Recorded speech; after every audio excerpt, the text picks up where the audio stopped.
Through reply कर सकते हैं, उनको कोई दिक्कत हो तो, ठीक है? Okay. उनको अगर आवाज़ आ रहा है या कोई फीडबैक वगैरह देना हो। Okay. Good afternoon, everyone. So this is my first webinar. Today we will be discussing on approach to interpretation of ABG. So if anyone has any question, you can type in the chat box. Those who are sitting in the room, please mute your microphones.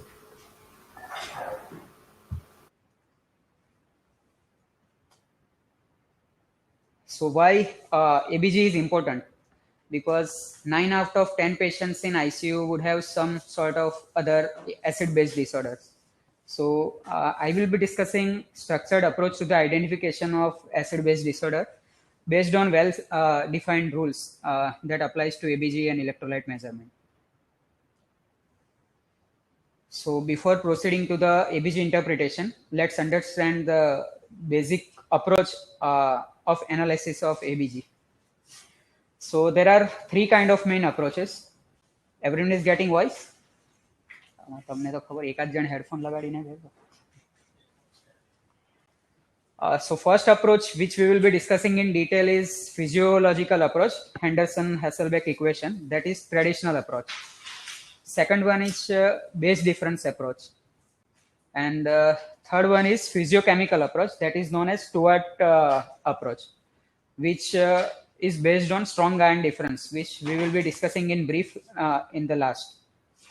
So in what is common in all these three approaches, respiratory component is similar in all these three approaches, but metabolic component differs in all. So metabolic component is different in our traditional Henderson-Hasselbalch approach, in base difference approach, and in Stewart ion deficit Stewart approach. In common approach which we are going to discuss, CO2 and bicarbonate buffer system is usually used. So just 1 minute. Hello. Can you just change from PDF to PPT?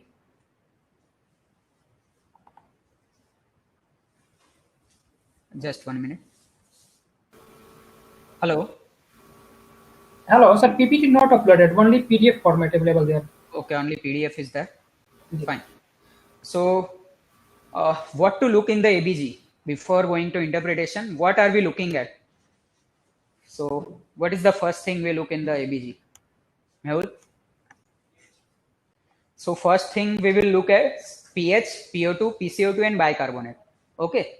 So these four things everyone looks in the ABG. But most neglected things, what are the other things which we should look at and we are not looking commonly? Lactate. Anything else? Electrolytes, lactate.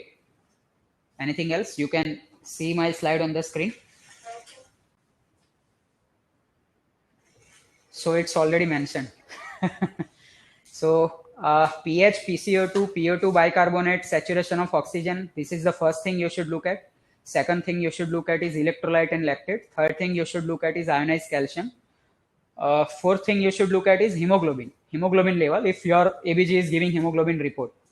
And last thing, if your ABG is giving coaximetry, then you should look at carboxyhemoglobin and methemoglobin. Okay, so all these things putting all together with clinical history in just 5 to 10 minutes on clinical examination and history taking and ABG, you can narrow down your differential diagnosis in emergency. Okay, suppose some patient some unknown poisoning came to emergency and you don't have much history available and you have ABG, you have anemia, you have high NN-gap metabolic acidosis, you have hypoxia. So certain features you can match and you can narrow down your differential diagnosis. We will look at the examples in later slides. So never forget calcium, never forget carboxyhemoglobin, methemoglobin, and RBS and hemoglobin if available in your ABG. Mobile ma outside. So before proceeding to that, just basic of how to take a arterial sample. We will not go in detail of that. Ulnar artery and radial artery. So we take usually sample from radial artery. If not possible from radial, we go for femoral, but we generally don't go for brachial. So we will not go in detail of that, and just start to understand regarding basic of acid-base gas disorder. So what is the normal pH range? 7.35 to 7.45. So below 7.35 acidosis, above 7.45 alkalosis. And uh, what are the measured parameter in ABG and what are calculated? Anyone?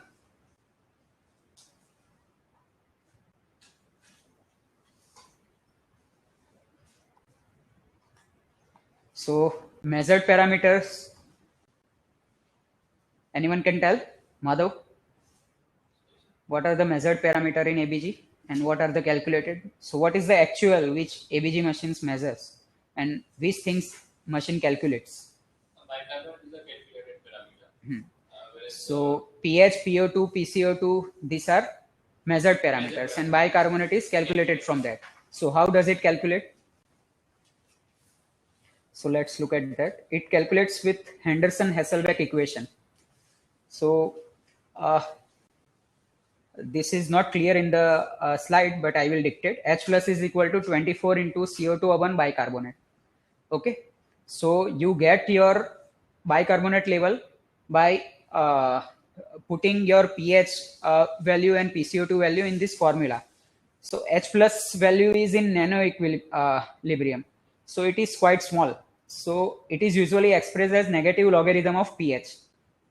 Okay. So from pH you can get H plus, and from H plus and PCO2 by this formula you can get bicarbonate level. So machine actually measures the bicarbonate and calculate the bicarbonate and measures your pH, PCO2, PO2, saturation, etc. So depending on your temperature, hemoglobin and other parameters, this calculated value and actual value of bicarbonate might differ. So sometimes you may require actual venous bicarbonate and sending that sample to lab rather than getting that from ABG report. So considering normal CO2 of 40 and normal bicarbonate of 24, if we put it in this formula, H plus is equal to 24 into 40 upon 24. So H plus is equal to 40. So how to obtain pH from this H plus value? So just for simple, if your pH is not in extremes, so if it is between 7.25 to 7.55, just mute kariye. 7.25 to 7.55, then you just need to subtract your H plus from 80, and like H plus is 40, then 80 minus 40 is equal to 40. So 7.40 is your pH. In other way, if your pH is 7.50, so last two digits are 50. So subtract those 50 from 80, which is 30. So 30 is your H plus. Got it? Okay, so it is simple. 80 minus H plus 80 minus last two digits of pH is H plus. So from H plus you can get pH, from pH you can get H plus. This is simple formula. If you don't, if you want accurate, then there are logarithmic tables, and you can put values on online calculator, and you can get pH as per your H plus value or H plus as well pH values. So why this is important? This is the first step of ABG analysis. Whether your ABG machine is accurate, it is calibrated or not, you can check from this formula. So if you analyze your ABG, you put your interpretation, but your machine is wrong, machine is not calibrated, then your step one would be wrong.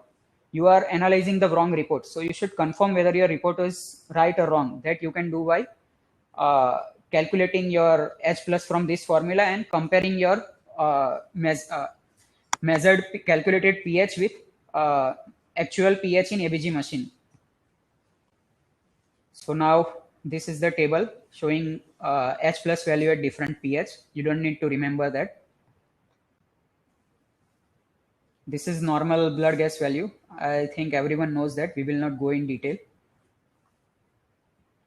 Something about capillary blood gas, not quite useful for adult population, so we will not discuss that in detail. Just you need to know that you can obtain capillary blood gas when it is difficult, mostly used in pediatric patients. So now moving on, which are the types of acid-base disorders? So in either it is simple disorder or mixed disorder. So, or in simple disorder, it can be metabolic or respiratory. And in mixed, it can be metabolic plus respiratory, or in metabolic acidosis plus alkalosis. Okay. So, change in PCO2 or bicarbonate will cause the change in pH of extracellular fluid. So whenever change involves PCO2, it is called respiratory disorder, and change involves bicarbonate, it is called metabolic disorder. If CO2 is increased and pH is low, it is respiratory acidosis. CO2 is decreased, pH is increased, it is called respiratory alkalosis. In bicarbonate, it is in same direction. pH decreased, bicarbonate decreased, then it is metabolic acidosis, and both are increased, then it is alkalosis. So sometimes they write alkalosis acidosis, sometimes they write acidemia alkalemia. So there is some difference. Whenever your pH is outside the normal range, it is called acidemia and alkalemia. And when it is compensated within the range, just the borderline to the extreme range, then it is called acidosis and alkalosis. So like it is 7.2, then it is metabolic, whatever respiratory or metabolic it is called acidemia. And if it is 7.35, then it is called acidosis. Second approach of ABG analysis involves just base deficit or excess. So what is the base deficit or excess? Base deficit or excess refers to the amount of base or amount of acid needed in the blood to keep pH toward normal when respiratory factor is taken out of equation. So we are not considering the respiratory factor. We are considering CO2 is normal, like 40. And at that time, how much base deficit is there or how much base excess is there. In acidosis, it would be base deficit. In alkalosis, it would be base excess. So normally it is -2 to +2. So anything beyond -2 or above +2 is abnormal. So minus side indicate acidemia, plus side indicate alkalemia. And 0.15 change in pH means bicarbonate, like base change of 10. So small change in pH is significant, causes significant change in bicarbonate. So this is what I already verbally dictated. Respiratory acidosis, CO2 bicarbonate both increase. Respiratory alkalosis, bicarbonate CO2 both decreases. Metabolic acidosis, bicarbonate decreases, CO2 decreases. Metabolic alkalosis, bicarbonate increases and CO2 increases. So what is the mechanism of compensatory change? In respiratory pathology, it is compensated by increasing or decreasing in acid excretion and increase or decreasing bicarbonate reabsorption. While in metabolic acidosis or alkalosis, it compensates by hypo or hyperventilation by stimulation of baroreceptor. So can anyone tell which compensation would be faster of which disorder, metabolic or respiratory? Rakesh? Which disorder would compensate faster, metabolic disorder or respiratory disorder? Respiratory. So respiratory acidosis is there, then compensation for respiratory acidosis would be faster or it would be slower. In respiratory primary acid-base disorder, compensation happens by bicarbonate reabsorption and acid excretion. So it takes some time. While in metabolic acid-base disorder, compensation is by just hypo or hyperventilation, just by stimulating or inhibiting your baroreceptor chemoreceptors. So obviously it would faster. Whenever there is acidosis, you will start breathing with high respiratory rate and it will compensate faster. It will decrease your CO2 faster. So compensatory change in primary metabolic disorder doesn't require much time. So it is not divided in acute and chronic, but in respiratory disorder, it requires some time for compensation. So it is distributed between acute respiratory disorder or chronic respiratory disorder. Within 6 to 12 hours, it is called acute respiratory disorder. Beyond 24 to 48 hours, it becomes chronic respiratory disorders. So it requires some time to get compensated. So we will not go in this detail. Now let's start with, before going to step-by-step analysis of ABG, we will just go to the some basic details of each respiratory acid-base disorder. So first is metabolic acidosis. Uh, how metabolic acidosis will get compensated? By hyperventilation. So it will decrease the CO2. So what is the expected CO2? How can you check whether CO2 is as per your expectation in ABG or not? There are certain formulas for that. For metabolic acidosis, it is Winter's formula. So expected PCO2 is equal to 1.5 into bicarbonate plus 8 plus or minus 2. If your PCO2 as per this formula and in your ABG is similar or plus or minus 2, then it is compensated primary metabolic acidosis. If your PCO2 is higher than what you get from this formula, then it is primary metabolic acidosis along with superimposed respiratory acidosis. And if your CO2 is less than expected CO2, so it is primary metabolic acidosis with superimposed respiratory alkalosis. It is clear to everyone? Okay. So now move on to the next slide. Metabolic alkalosis. So similar to metabolic acidosis, here it is another formula. It is 0.7 into bicarbonate plus 21 plus or minus 2. And similar to this, if it is equal, then compensated metabolic alkalosis.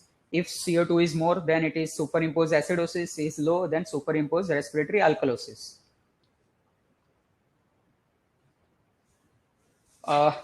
Now, how to decide whether, now coming to respiratory disorder, there would be metabolic compensation in respiratory disorder.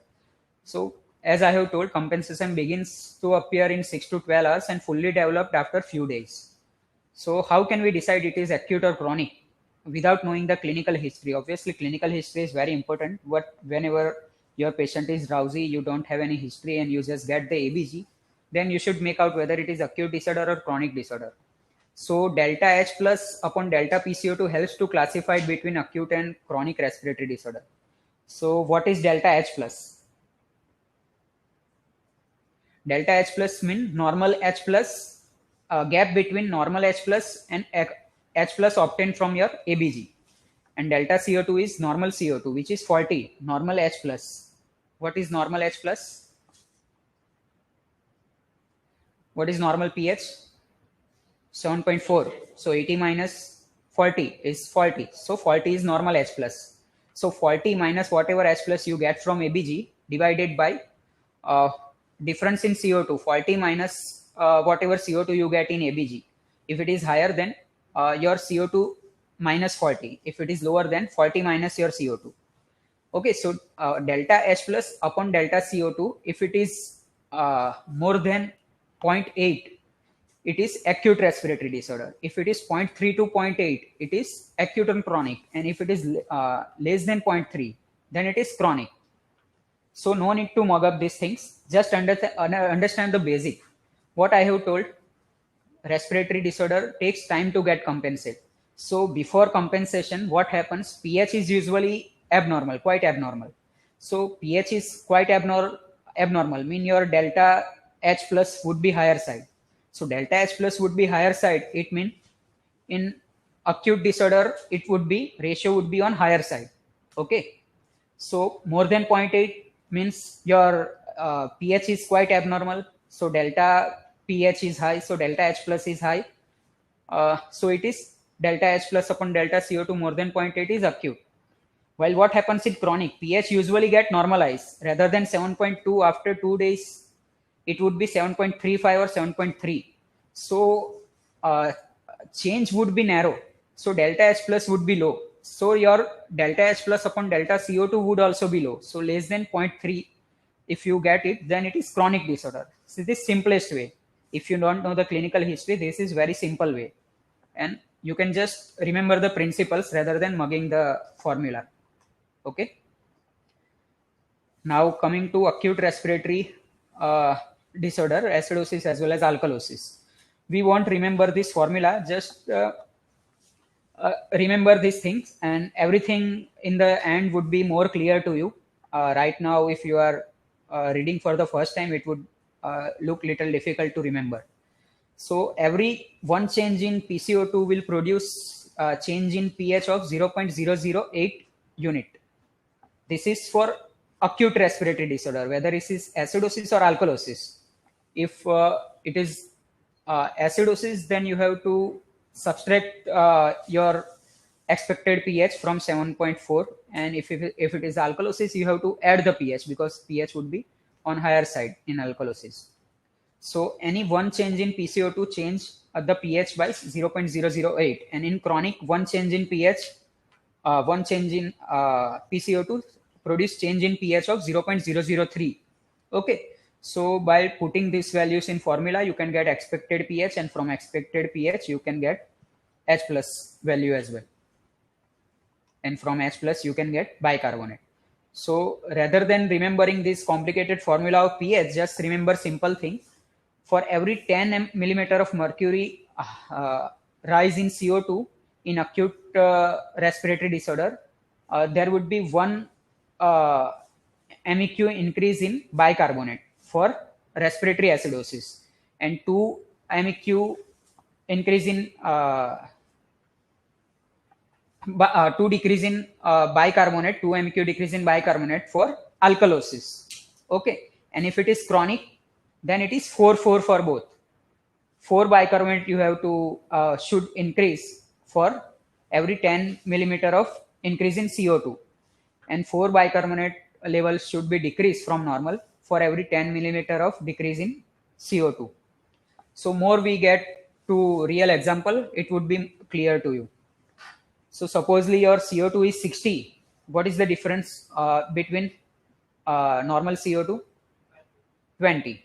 So for 10, what I have told, considering it is chronic, it should increase by 4. So it should increase by 8 because it is 20. So what is the normal bicarbonate? 24. So 24 plus 8, 32. So plus or minus 2 is acceptable. If your 30 to 34 bicarbonate is there in your ABG, then it is compensated. If it is lower, then superimposed metabolic acidosis. If it is higher, then superimposed metabolic alkalosis. As simple as this. So whenever we will be discussing real cases, you will be more interested. So this is what we have just discussed, put in the formula. 1, 4 and 2, 4. Okay.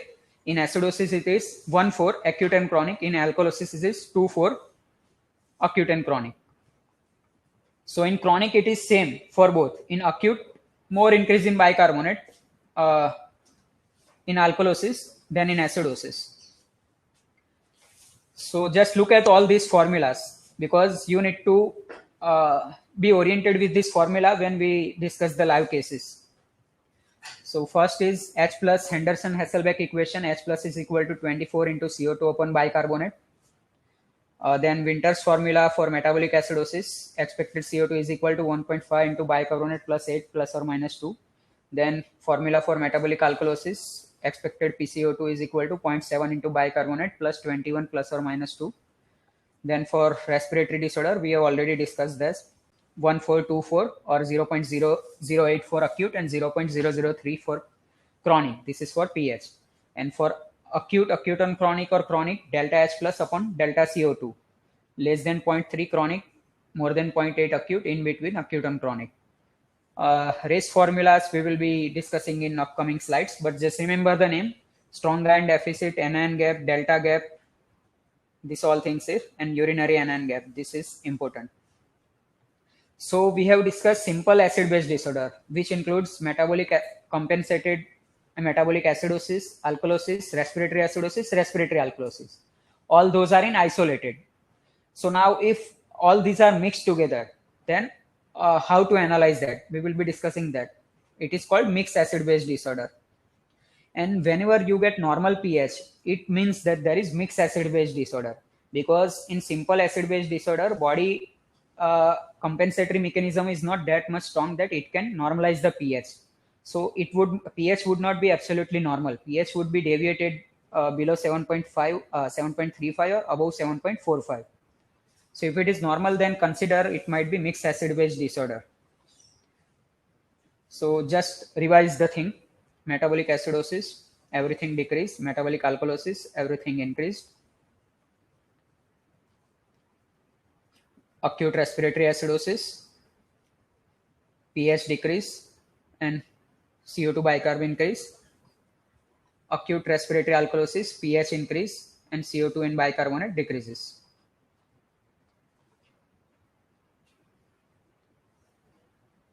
So now stepwise approach to acid-base interpretation. What is step 1? I already told you step 1 is validity of your ABG, whether it is valid or not. And how will you check it is valid or not? By that formula, Henderson-Hasselbalch equation. Checking your H plus from that formula and getting pH from that H plus and comparing pH with your ABG pH. If that is all right, 5% variation is okay. Then you go to step 1. What is step 1? Identifying primary acid-base disorder. So how can we do that? What is primary acid-base disorder? If pH is lower side, primary is acidosis. pH is higher side, primary is alkalosis. Now, if pH is lower side, check for CO2 in bicarbonate, whether it is respiratory or metabolic. So now we have determined ABG is valid. We have determined whether it is respiratory acidosis or respiratory alkalosis, metabolic acidosis or metabolic alkalosis. Now, step 3, whatever primary disorder we have identified, we have to check whether it is compensated or not. How we will check for compensation? By those formulas I have discussed. Okay. Now, it is not compensated, then it is combined disorder. It is compensated and it is plain simple respiratory acid-base disorder.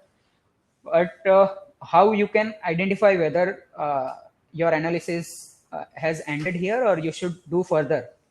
By checking anion gap. Okay. So even if your ABG is normal, everything is normal, you have to check anion gap. If your anion gap is high, then metabolic acidosis is there. And if your anion gap is high, then you will check delta gap. What is delta gap? Anyone? Delta gap means difference between gap. So one gap is anion gap. Okay. So delta anion gap upon delta bicarbonate. Delta anion gap upon delta bicarbonate. If it is equal to 1, then it is just high anion gap metabolic acidosis. We will go in detail in next slides. If it is more than 1, it is high anion gap metabolic acidosis associated with metabolic alkalosis. And if it is less than 1, it is high anion gap metabolic acidosis associated with non-anion gap metabolic alkalosis. Okay. So equal to 1, nothing else than high anion gap metabolic acidosis. Less than 1, superimpose non-anion gap metabolic acidosis. More than 1, superimpose metabolic alkalosis. So if you don't check anion gap, then you will not check delta gap.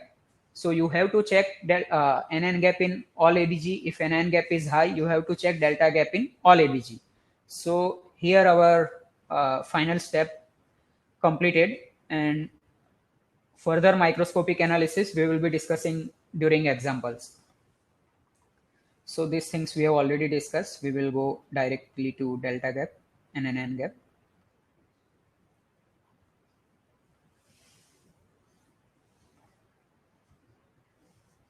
So before going to delta gap, what is anion gap? Can anyone tell what is anion gap? How can we check that? Satish? So what is anion and what is cation? Positively charged ion is cation, negatively charged ion is anion. So what is positively charged? Sodium is positively charged, potassium is positively charged. Okay.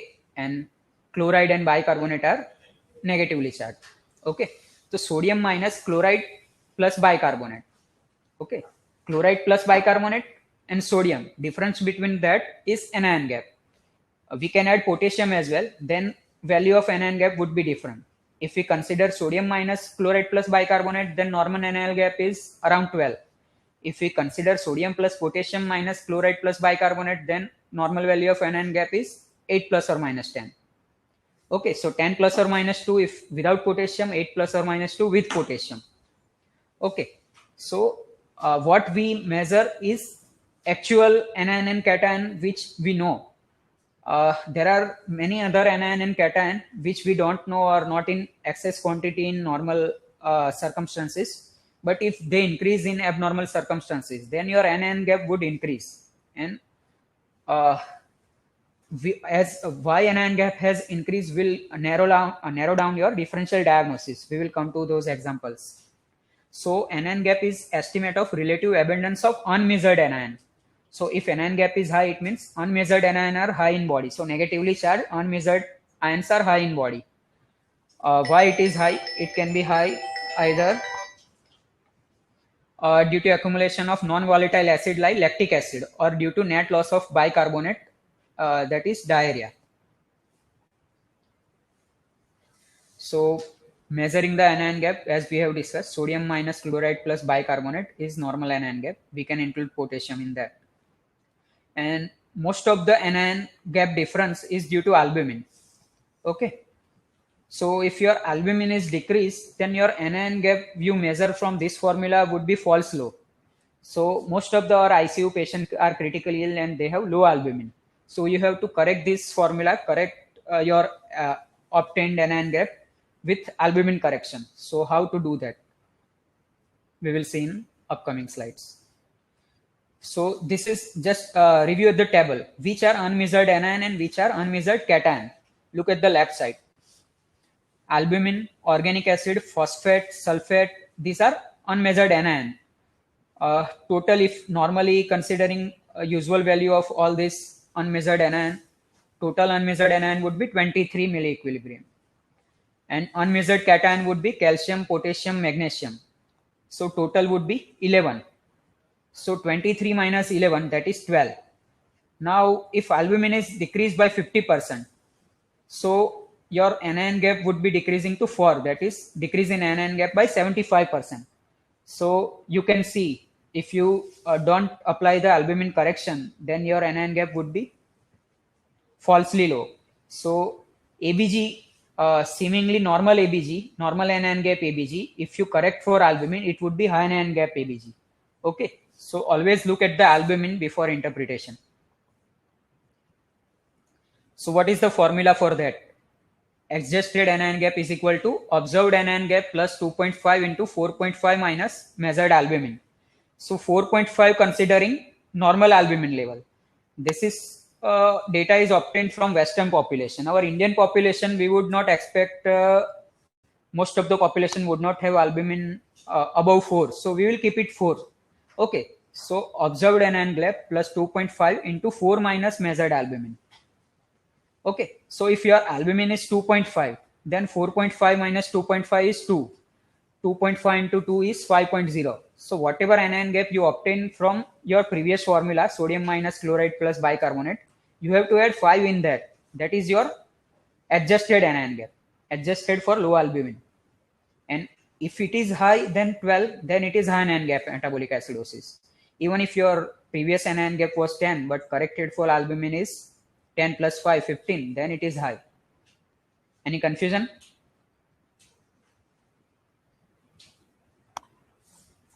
So this was for serum anion gap. Now this is urine anion gap. So for high anion gap metabolic acidosis, we go for delta gap. So what we do for normal anion gap metabolic acidosis? There are some acidosis in which the anion gap would be absolutely normal. So there are certain causes, renal causes and certain non-renal causes. So kidney causes and non-kidney causes, which causes this kind of acidosis, non-anion gap metabolic acidosis. So we can differentiate whether it is renal or extra-renal by obtaining urinary anion gap. Urinary anion gap is equal to urinary sodium plus potassium minus urinary chloride. Normally it is minus 10 to plus 10. In extra-renal cause, it is largely negative because extra-renal cause. So your kidney is functioning normal. Your kidney is functioning normal. So kidney is excreting ammonia adequately. So more ammonia is excreted in urine. So more negative the anion gap. So in extra-renal cause, anion gap would be negative side. Either it is minus 10 or even less than minus 10. While if your kidney issue is there, then kidney would not be able to excrete the ammonia level. So your urinary anion gap would be largely positive. It would not be able to excrete the acid. So you will get positive anion gap in renal causes of normal anion gap metabolic acidosis. Usually renal causes renal tubular acidosis. Another gap. So we have learned today anion gap, we have learned today urinary anion gap, we have learned today delta gap, that is gap-gap ratio. Now another gap is osmolar gap. So you have learned so many gaps today. think Rakesh is feeling sleepy. So just reserve your sleep for next 5 to 10 minutes. We are going towards example and it would be very interesting and interactive. But before going that, you need to understand these basic things. So osmolarity is 2 into sodium plus glucose upon 18 plus blood urea nitrogen upon 2.8. If you don't remember, just Google it. But more you use it, you will definitely remember it after 10 to 15 analysis of ABG. So you can see this from formula that most of the osmolarity is related to sodium. It is double to the sodium. So if your sodium is 140, it is 280 osmolarity would be minimum by default.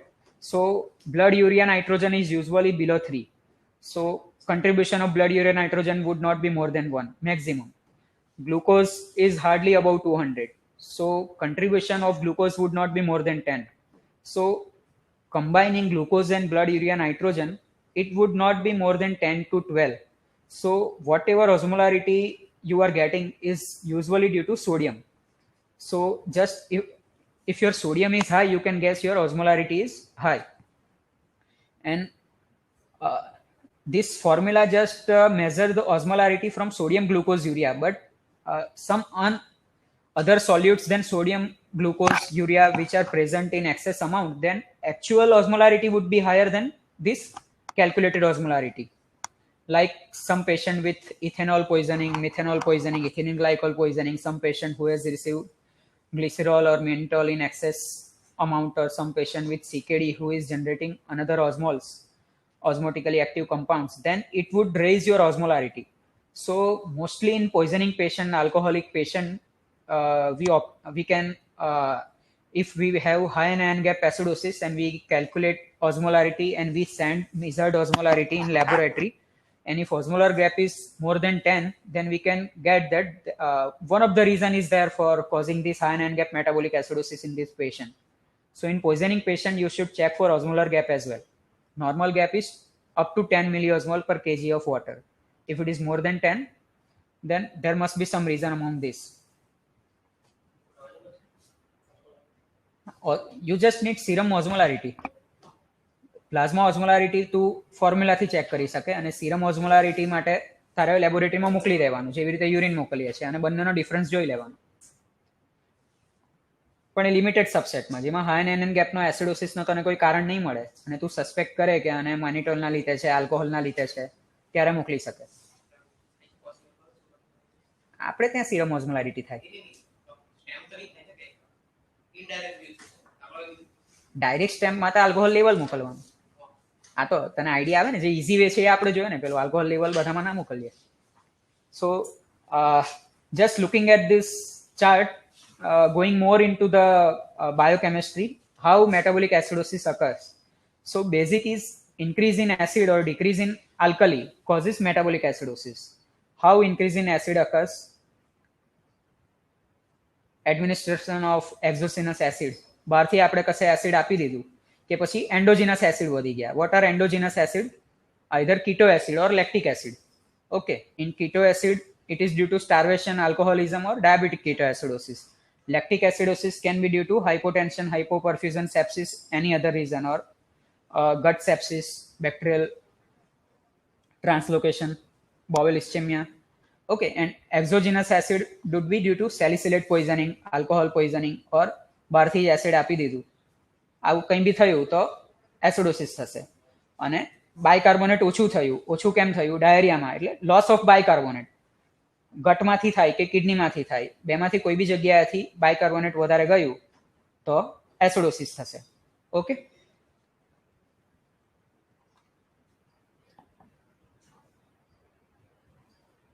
સો આપણે high anion ગેપનું કારણ જોયું. લો anion gap ક્યારે હોય એ main યાદ રાખવાનું. આપણે next એક slide આવશે એમાં જોઈએ આ રીતે. સો આ બધા ન્યુમોનિક યાદ રાખવાનું. Metabolic acidosis, high anion gap, mud pilers અને normal anion gap hard up. Mud પાઇલરમાં M for methanol, U for uremia, D for DKA, P for paraldehyde, I for INH, L for lactic acid, E for ethylene glycol, R for renal failure, S for salicylate. Okay, આ પહેલી વાર અઘરું લાગે, પછી 10-15 વાર વાંચશો એટલે ગોખાઈ જશે. આ બધા જેણે યુજીમાં વાંચ્યું હશે એ બધાને યાદ હશે. So mud pilers high anion gap metabolic acidosis તમારે એબીજીમાં આવે એટલે તમારે મડ પાઇલર જોઈ લેવાના. એમાંથી કોઈ પેશન્ટને તમારે ફિટ થાય છે, પેશન્ટને મિથેનોલ લીધું છે, ડીકે છે, યુરેમિયા છે, કે એકેટી લેતું હતું, આઇસોનિયાઝિડ લીધું છે, પેરાલ્ડિહાઇડ લીધું છે, કોઈક તમે એવું સોલ્યુશન આપ્યું છે જેમાં પેરાલ્ડિહાઇડ આવે છે, કે લેક્ટિક એસિડોસિસના લીધે પેશન્ટને high anion gap metabolic acidosis છે, આલ્કોહોલિઝમના લીધે છે, સેલિસિલેટ પોઈઝનિંગ છે. બરાબર, એટલે તમારું ડાયગ્નોસિસ બહુ નેરો થઈ જશે આનાથી. હાઈ એનાયન ગેપમાં તમે આમાંથી કોઈ બી એક વસ્તુ તમને મળી જશે એટલે તમારું ડાયગ્નોસિસ મળી જશે. હવે non anion gap metabolic acidosis, એની અંદર હાર્ડઅપમાં H for hyperalimentation. Hyperalimentation એટલે ટીપીએન. ટીપીએનમાં ક્લોરાઇડ વધારે આવે એટલે એનાયન ગેપ તમારો ઓછો થઈ જાય એટલે એસિડોસિસ થશે, પણ non anion gap acidosis. Second is acetazolamide. Acetazolamide શું કરે? બાયકાર્બોનેટનું એક્સક્રીશન વધારે એટલે તમારું બોડીમાંથી આલ્કલી ઓછું થાય એટલે એસિડ વધે. Third is renal tubular acidosis. હવે રિનલ ટ્યુબ્યુલર એસિડોસિસ જ એવું છે મેં તમને કીધું જેમાં તમારો યુરિનરી એનાયન ગેપ ઇમ્પોર્ટન્ટ છે આ ડાયગ્નોસ કરવા માટે, એ બહુ પોઝિટિવ આવશે. બાકી નોન રિનલ જે કોઝ છે આ બધા એમાં તમારો યુરિનરી એનાયન ગેપ નેગેટિવ આવશે. પછી ડાયરિયા. કોઈ બી પેશન્ટને ડાયરિયા થશે તો બી તમારું બાયકાર્બોનેટ લોસ થશે એટલે એસિડોસિસ વધશે, પણ એમાં એનાયન ગેપ નહીં વધશે કારણ કે તમારું જેટલું બાયકાર્બોનેટ બહાર જશે એટલું એસિડ રિટેન થશે એટલે એમ ન્યુટ્રલ થશે એટલે તમારો એનાયન ગેપ એટલો ને એટલો જ રહેશે. દેન યુરેટ્રોસિગ્મોઇડોસ્ટોમી. ઓન્કો સર્જરીના કોઈ બી તમે પેશન્ટ જોશો જેને યુરેટ્રોસિગ્મોઇડોસ્ટોમી કરી હશે, ઇલિયલ કન્ડ્યુટ બનાવી હશે, વિરાણી સરના પેશન્ટ જોતા હશો, તો એ બધામાં very high risk of getting non anion gap metabolic acidosis. Practically જોયું બી હશે. After post op day 2 or 3 we get acidosis in so many patients. Okay. Then post hypocapnia. Post hypocapnia એટલે શું? પેશન્ટને વેન્ટિલેટર પર મૂકેલું, આપણે રેસ્પિરેટરી રેટ ને ટાઇડલ વોલ્યુમ વધારે રાખી દીધું, મિનિટ વેન્ટિલેશન વધારે રાખી દીધું, તો એના લીધે મિનિટ વેન્ટિલેશન વધારે રાખવાથી CO2 વોશ આઉટ થઈ ગયું એટલે બોડી હવે કમ્પેન્સેટ કરવાની ટ્રાય કરશે. રેસ્પિરેટરી આલ્કોલોસિસ થયું તો મેટાબોલિક એસિડોસિસ કરશે. That is non anion gap. એમાં કોઈ આપણે એક્સ્ટ્રા એનાયન ગેપ આવે એવું કોઈ એસિડ નથી આપ્યું. ઓકે. દેન સ્પાઇરોનોલેક્ટોન એટલે આલ્ડેક્ટોન. આલ્ડેક્ટોન શું કરે? મિનરલ કોર્ટિકોઇડ એન્ટાગોનિસ્ટ છે. ઓકે, એટલે મિનરલ કોર્ટિકોઇડ એક્સેસથી આલ્કોલોસિસ થાય તો એને ઇન્હિબિટ કરીએ તો એસિડોસિસ થશે. That is non anion gap. અને અર્લી સ્ટેજ ઓફ રિનલ ફેલિયરમાં નોન એનાયન ગેપ હશે. લેટ સ્ટેજ હશે એમાં તો હાઈ એનાયન ગેપ જ હશે. અને એક કન્ડિશન એવી છે જેમાં નેગેટિવ થશે. 2-3 કન્ડિશન છે, બધી રેર છે, પણ મોસ્ટ કોમન નેગેટિવમાં એક જ કન્ડિશન છે, ધેટ ઇઝ મલ્ટિપલ માઇલોમા. બરાબર. છેલ્લે એક એબીજીનું એક્ઝામ્પલ બતાવીશ. તમારામાંથી કોઈ ડ્યુટી કરી હશે એમણે એબીજી જોયું જ હશે. આપણે એક પેશન્ટ આવ્યું હતું નેગેટિવ એનાયન ગેપ મેટાબોલિક એસિડોસિસને, એને એબીજી બતાવ્યું એટલે બધાને યાદ આવશે. તો નેગેટિવ એનાયન ગેપ આવે એટલે તો તમારું ઇમરજન્સીમાં પેશન્ટને જોયો એબીજી તમે એટલે મગજમાં સ્ટ્રાઇક થવું જ જોઈએ કે કંઈક તો ગડબડ છે આને. માઇલોમા હોઈ શકે, હાઇપરગામા ગ્લોબ્યુલિનેમિયા હોઈ શકે, પેરાપ્રોટીનેમિયા હોઈ શકે, મતલબ કોઈ બી તમારું એનાયન ગેપ નેગેટિવ કરે એવી વસ્તુ હશે. એનાયન ગેપ નેગેટિવ કરે એવી કઈ વસ્તુ હોય? જેમાં પ્રોટીન વધારે પેદા થાય. પ્રોટીન વધારે પેદા થાય શામાં હોય? મલ્ટિપલ માઇલોમામાં હોય કે બીજી કોઈ બી પોલિક્લોનલ ગામાપેથીમાં હોય જેમાં ઇમ્યુનોગ્લોબ્યુલિન વધી જાય. ઓકે. હવે આ બધા cause we will not discuss in detail. Acute respiratory acidosis, anything which cause hypoventilation will cause respiratory acidosis. And similarly, anything cause hyperventilation lead to respiratory alkalosis. Metabolic આલ્કોલોસિસના કોઝ ખબર હોવા જોઈએ. Contraction આલ્કોલોસિસ એટલે હાઇપોવોલેમિક patient છે, એકદમ ડિહાઇડ્રેટેડ છે, એમાં volume કોન્ટ્રેક્ટેડ થઈ જશે અને મેટાબોલિક આલ્કોલોસિસ થશે. Another is endocrine cause. Conn's syndrome, Cushing syndrome, Bartter syndrome, આ બધા એન્ડોક્રાઇન સિન્ડ્રોમની અંદર બી મેટાબોલિક આલ્કોલોસિસ થશે. એની અંદર એનો અપ્રોચ અલગ છે, આપણે લાસ્ટમાં જોશું. સિમ્પલ કોમન કોઝ આપણા આઈસીયુમાં મેટાબોલિક આલ્કોલોસિસના 2 કારણ કહો મને. બોલ Madhav. Most common cause of metabolic alkalosis in ICU? Diuretic. અને બીજું વોમિટિંગ. ખરું, પણ વોમિટિંગ જેવું શું હોય આપણા આઈસીયુમાં? વોમિટ નહીં થાય પણ શું થાય? પોસ્ટ સર્જિકલ પેશન્ટ જેને આ રાઇલ્સ ટ્યુબ નાખી હોય, આરટી એસ્પિરેટ જાય ને બધો. ઓકે, એટલે એ બધા પેશન્ટમાં મેટાબોલિક આલ્કોલોસિસ જોવા મળે કારણ કે લોસ ઓફ એસિડ છે. બરાબર. લોસ ઓફ એસિડ એટલે આલ્કલી વધવાનું એટલે મેટાબોલિક આલ્કોલોસિસ થવાનું. અને પોસ્ટ હાઇપોકેપ્નિયામાં એસિડોસિસ થાય. એવી રીતે પોસ્ટ હાઇપરકેપ્નિયા, તમે વેન્ટિસેટિંગ એઆરડીએસનું પેશન્ટ છે, વેન્ટિલેટ પ્રોપર નહીં થતું, રેસ્પિરેટરી એસિડોસિસ થયું છે, તો પછી રેસ્પિરેટરી મેટાબોલિક આલ્કોલોસિસ એને એટલે બાયકાર્બોનેટ કમ્પેન્સેટ થઈને વધશે અને પછી એકદમથી લંગ્સ સારા થઈ ગયા એટલે પાછું રેસ્પિરેટરી કમ્પોનન્ટ જતું રહ્યું, પણ મેટાબોલિક કમ્પોનન્ટને તો સારું થતા વાર લાગે, એટલે જ્યાં સુધી 1-2 દિવસ કમ્પેન્સેટ થશે ત્યાં સુધી તમારું બાયકાર્બોનેટ હાઈ જ રહેશે, એટલે એને મેટાબોલિક આલ્કલોસિસ કરશે રિલેટિવલી. ઓકે. અને જે માધવે કીધું એ પ્રમાણે ડાયુરેટિક, એટલે diuretic, vomiting, RT aspirate, Even excessive use of bicarbonate. હા, એક્ઝોજેનસ યુઝ ઓફ, એટલે એક્ઝોજેનસ યુઝ ઓફ એસિડોસિસ કરે, એવી રીતે બાયકાર્બોનેટ આલ્કલોસિસ કરે. પણ exogenous use of bicarbonate will lead to acidosis as well, એટલે આપણે નહીં આપીએ. બરાબર, એટલે એ એકચ્યુઅલી મિથ છે. ઇનિશિયલી આલ્કલોસિસ કરશે પણ પછી એસિડોસિસ કરશે. કઈ રીતે કરશે? બાયકાર્બોનેટ એટલે શું? NaHCO3, H2O અને CO2. CO2 વધ્યો એટલે ઇન શોર્ટ તમારો CO2 જ વધવાનો છે. CO2 વધશે એટલે બોડીનો એસિડ લોડ વધશે, ઇન્ટ્રાસેલ્યુલર એસિડોસિસ વધશે, એટલે આપણે બાયકાર્બોનેટ નહીં આપતા. તમે જોશો તો બાયકાર્બોનેટથી ટેમ્પરરી તો બીપી આવી જાય, પણ તમારી પીએચમાં કંઈ લાંબો ફાયદો નહીં થાય લાંબા ગાળે. બરાબર, એટલે બાયકાર્બોનેટ બહુ નહીં આપવાનું. So this is just simple classification of metabolic acidosis again. Anion gap increase, then exogenous acid, endogenous acid. Anion gap normal, then a gut cause, GUT, and a renal cause. Okay.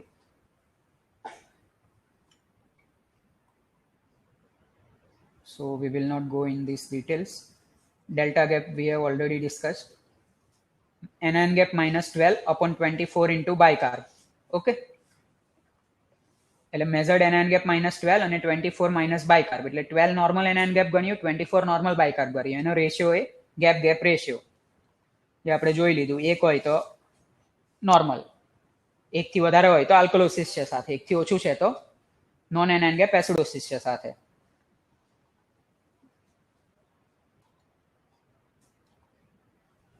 ચાલો હવે થોડું બધાની ઊંઘ ઉડશે, હવે થોડા એક્ઝામ્પલથી ચાલુ કરીએ. સો mix acid base disorder, મિક્સમાં થોડું ઇન્ટરેસ્ટિંગ હોય. સિમ્પલ તો એકદમ સિમ્પલ છે, એટલે આપણે મિક્સથી જ ચાલુ કરીએ. તો મિક્સ રેસ્પિરેટરી આલ્કલોસિસ અને મેટાબોલિક એસિડોસિસ શામાં થાય? તમારી સ્ક્રીન પર છે જ. ASA ઓવરડોઝ એટલે એસિટાઇલ સેલિસિલિક એસિડ, એટલે aspirin in simple term, aspirin overdose. હવે એસ્પિરિન ઓવરડોઝમાં મેટાબોલિક એસિડોસિસ થશે, કારણ કે એસિટાઇલ સેલિસિલિક એસિડ છે, એક્ઝોજિનસ એસિડ તમે આપ્યું છે, એ હાઈ આયન ગેપ એસિડોસિસ કરશે. પણ એનાથી શું થશે? એ તમારા રેસ્પિરેટરી સેન્ટરને બી સ્ટિમ્યુલેટ કરશે. સેલિસિલેટ એ રેસ્પિરેટરી સેન્ટરને સ્ટિમ્યુલેટ કરશે એટલે હાઇપરવેન્ટિલેશન થશે, એટલે તમને આલ્કલોસિસ બી થશે. એસ્પિરિન ઓવરડોઝનું કોઈ બી પેશન્ટ આવશે ને, એ એસ્પિરિન ઇટ સેલ્ફ રેસ્પિરેટરી સેન્ટરને સ્ટિમ્યુલેટ કરે સેન્ટ્રલ મિકેનિઝમથી, અને એટલે પેશન્ટ વધારે શ્વાસ લે, એટલે રેસ્પિરેટરી આલ્કલોસિસ થાય. એટલે મેટાબોલિક એસિડોસિસ પ્લસ રેસ્પિરેટરી આલ્કલોસિસ. હવે બીજા કયા પેશન્ટ? સેપ્સિસ. સેપ્સિસમાં શું થાય? લેક્ટિક એસિડોસિસ થયું, અને સેપ્સિસના પેશન્ટ શ્વાસ વધારે લેશે કારણ કે એની ડિમાન્ડ વધારે હશે, એટલે એમાં બી આ બે વસ્તુ થઈ શકે. થર્ડ છે લીવર ફેલિયર. લીવર ફેલિયરમાં પણ લેક્ટિક એસિડોસિસ થશે, એટલે મેટાબોલિક એસિડોસિસ, અને લીવર ફેલિયરના પેશન્ટ પણ વધારે શ્વાસ લેશે કારણ કે એન્સેફેલોપેથીમાં હશે, એટલે એમાં પણ રેસ્પિરેટરી આલ્કલોસિસ થશે. હવે mix respiratory acidosis and metabolic alkalosis, આ એકદમ ઇન્ટરેસ્ટિંગ એક્ઝામ્પલ છે. તમે કોઈ બી COPDના પેશન્ટમાં તમે મેટાબોલિક આલ્કલોસિસ જુઓ તો તમારે ધ્યાન રાખવાનું કે આ પેશન્ટનું પ્રોબ્લેમ આગળ થઈ શકે, એટલે મેટાબોલિક આલ્કલોસિસ COPDના પેશન્ટને નહીં થવા દેવાનું. એટલે કોઈ બી COPDના પેશન્ટને ડાયુરેટિક આપતો હોઈએ તો ધ્યાન રાખવાનું. COPDના પેશન્ટને ડાયુરેટિક આપશું એટલે મેટાબોલિક આલ્કલોસિસ થશે, અને COPD થી રેસ્પિરેટરી એસિડોસિસ થશે. હવે પ્રોબ્લેમ શું થશે? તમારું મેટાબોલિક આલ્કલોસિસના કોમ્પેન્સેશનના માટે બોડી ટ્રાય પાછી કરશે જો આલ્કલોસિસ વધી જશે, કે હાઇપોવેન્ટિલેશન કરવાનું, ને COPDને ઓલરેડી બેઝલાઇન રેસ્પિરેટરી એસિડોસિસ હશે, CO2 હાઈ હશે, એટલે we should never allow metabolic alkalosis to happen in COPD. એટલે COPD નું પોટેશિયમ હંમેશા તમારે 4 રાખવાનું, બરાબર, 3.5 ની અંદર જવા જ નહીં દેવાનું, નહીં તો આલ્કલોસિસ થશે તો ગમે ત્યારે વધારે ડ્રાઉઝી થઈ જશે. So mix respiratory acidosis and metabolic આલ્કલોસિસનું classical example COPD with diuresis. હવે મિક્સ રેસ્પિરેટરી એસિડોસિસ ને મેટાબોલિક એસિડોસિસ બંને જ એસિડોસિસ થઈ ગયા. એકદમ ગંદુ પેશન્ટ હોય, કેવું પેશન્ટ એકદમ ગંદુ હોય જેમાં એસિડ જ એસિડ હોય? કાર્ડિયાક અરેસ્ટ, બરાબર. કાર્ડિયાક અરેસ્ટમાં પેશન્ટ આવ્યું એટલે એમાં તો શ્વાસ બી નથી લેતું, એટલે રેસ્પિરેટરી એસિડોસિસ, અને પરફ્યુઝન બી નથી, એટલે metabolic acidosis. So both metabolic and respiratory acidosis in cardiopulmonary arrest and post cardiopulmonary arrest રિસસ્કિટેશનમાં જે પેશન્ટનું ABG મોકલીએ એમાં પણ એવું જ આવશે. અને સિવિયર પલ્મોનરી એડીમાં રેસ્પિરેટરી એસિડોસિસ તો થશે, અને સિવિયર પલ્મોનરી એડીમાં ક્યારે થશે કે માયોકાર્ડિયલ સ્ટનિંગ હશે, માયોકાર્ડાઇટિસ હશે, એટલે લેક્ટેટ બી વધારે હશે, એટલે બંને એસિડોસિસ થશે. હવે mix high anion gap metabolic acidosis and metabolic alkalosis. હવે એક બાજુ મેટાબોલિક એસિડોસિસ બી છે ને એક બાજુ આલ્કલોસિસ બી છે. એનું એક્ઝામ્પલ, ક્લાસિકલ એક્ઝામ્પલ આઈસીયુમાં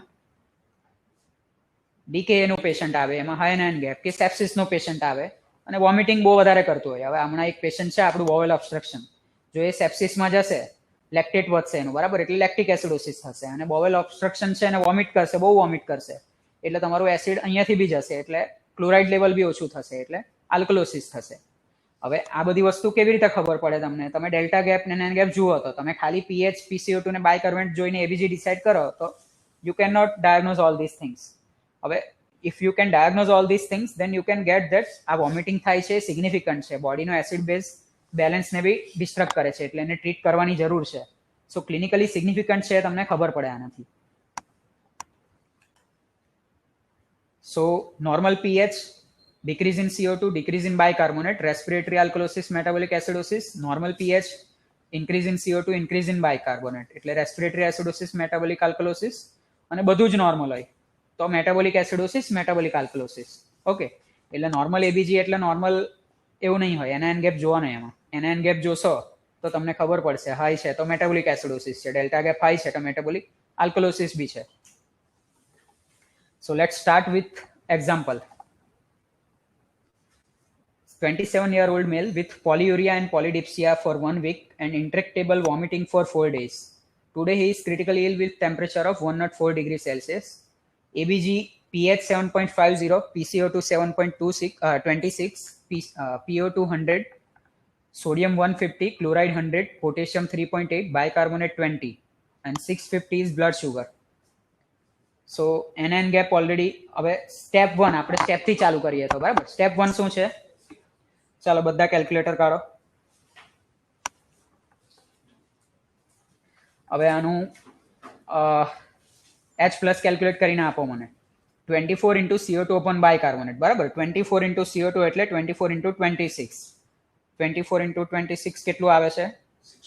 624. એને ડિવાઈડ કરો 20 થી, 20 બાયકાર્બોનેટ છે,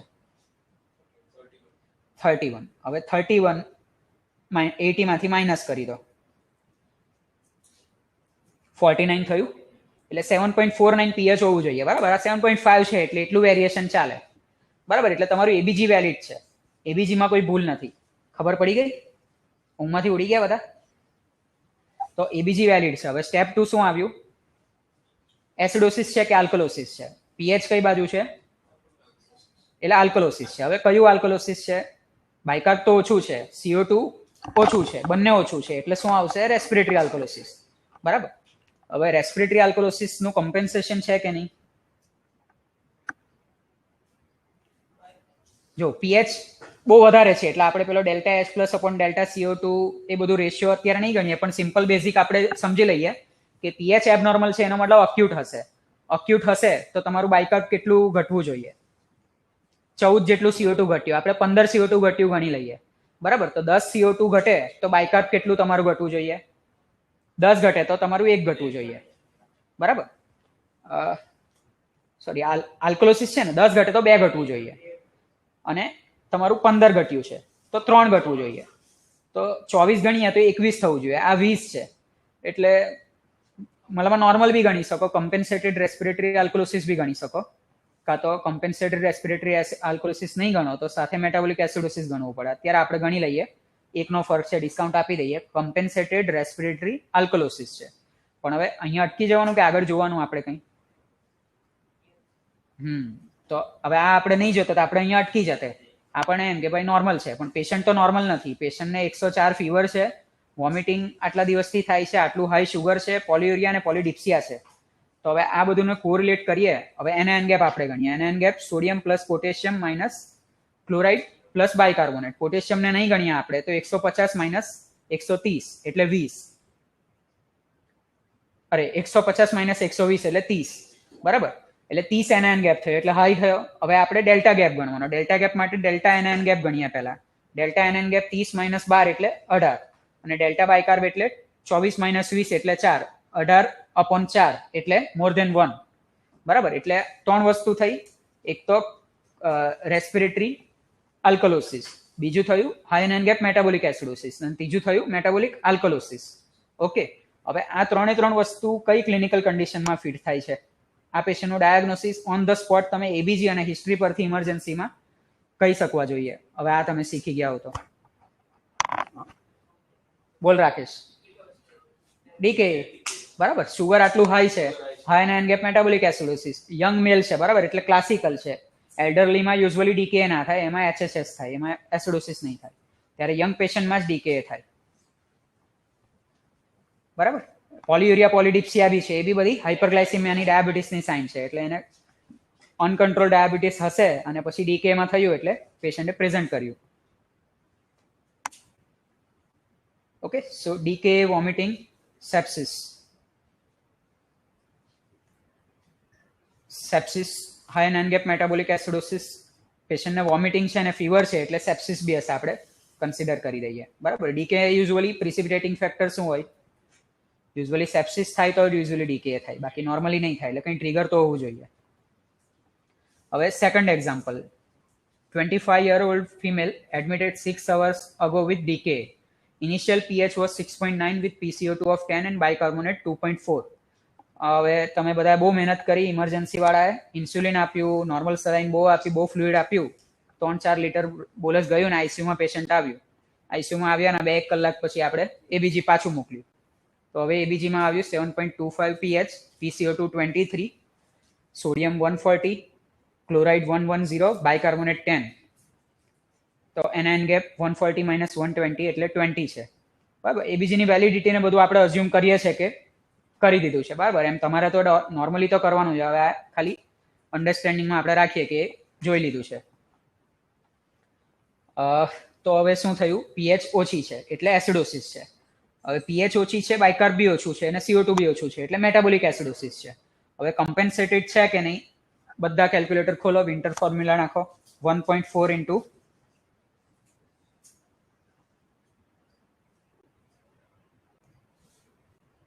શું ફોર્મ્યુલા હતો?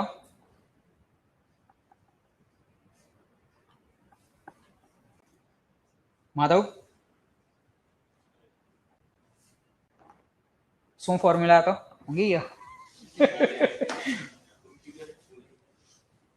1.5 into bicarb plus 8 plus or minus 2. તો 1.5 ઇન્ટુ બાયકાર્બ એટલે 15. ઓકે, પ્લસ 8 એટલે 23 પ્લસ ઓર માઇનસ 2. આપણું તો 23 ઓલરેડી છે એટલે કમ્પેન્સેટેડ મેટાબોલિક એસિડોસિસ. હવે એનો એનઆઈન ગેપ છે 12 એટલે high anion gap metabolic acidosis છે બરાબર. ડીકેમાં હાઈ જ હોવું જોઈએ, અગ્રી. હવે એનઆઈન ગેપ હાઈ છે એટલે આપણે શું જોશું? ડેલ્ટા ગેપ જોશું. ડેલ્ટા એનઆઈન ગેપ કેટલો છે? 8. ડેલ્ટા બાયકાર્બ કેટલું છે? 14 એટલે 8/14 એટલે લેસ ધેન 1 થયું. સો હાઈ આનો ડાયગ્નોસિસ શું થયું એબીજીનું? High anion gap metabolic acidosis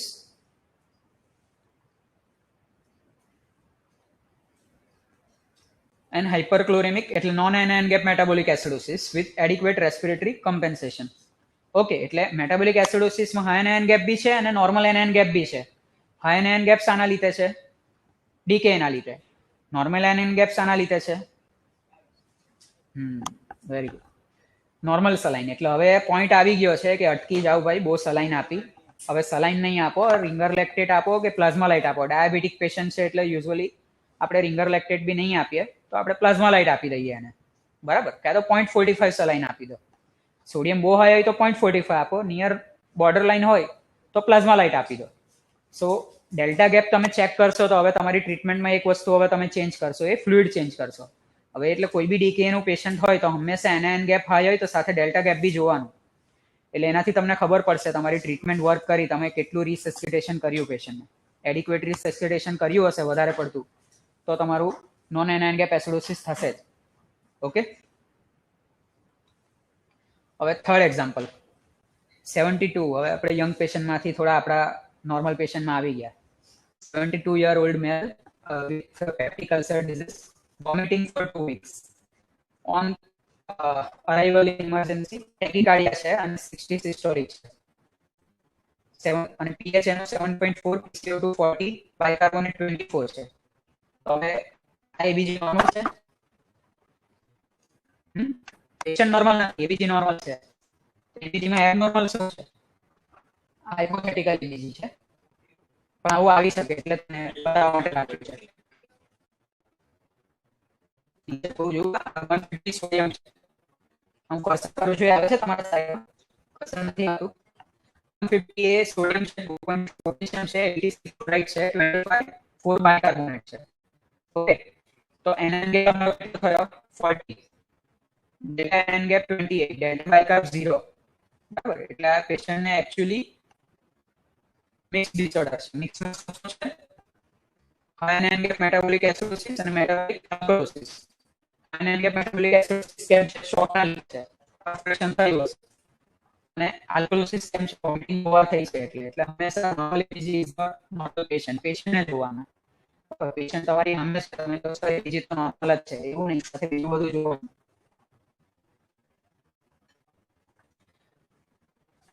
હવે એકચ્યુઅલી આમાં પાવર પોઈન્ટ લોડ નથી કરી એટલે તમને આ બધું ડાયરેક્ટ દેખાઈ જશે. પાવર પોઈન્ટ હતો તો મજા આવત, આપણે એક કરીને બધું સ્લાઇડમાં દેખાડે તમને.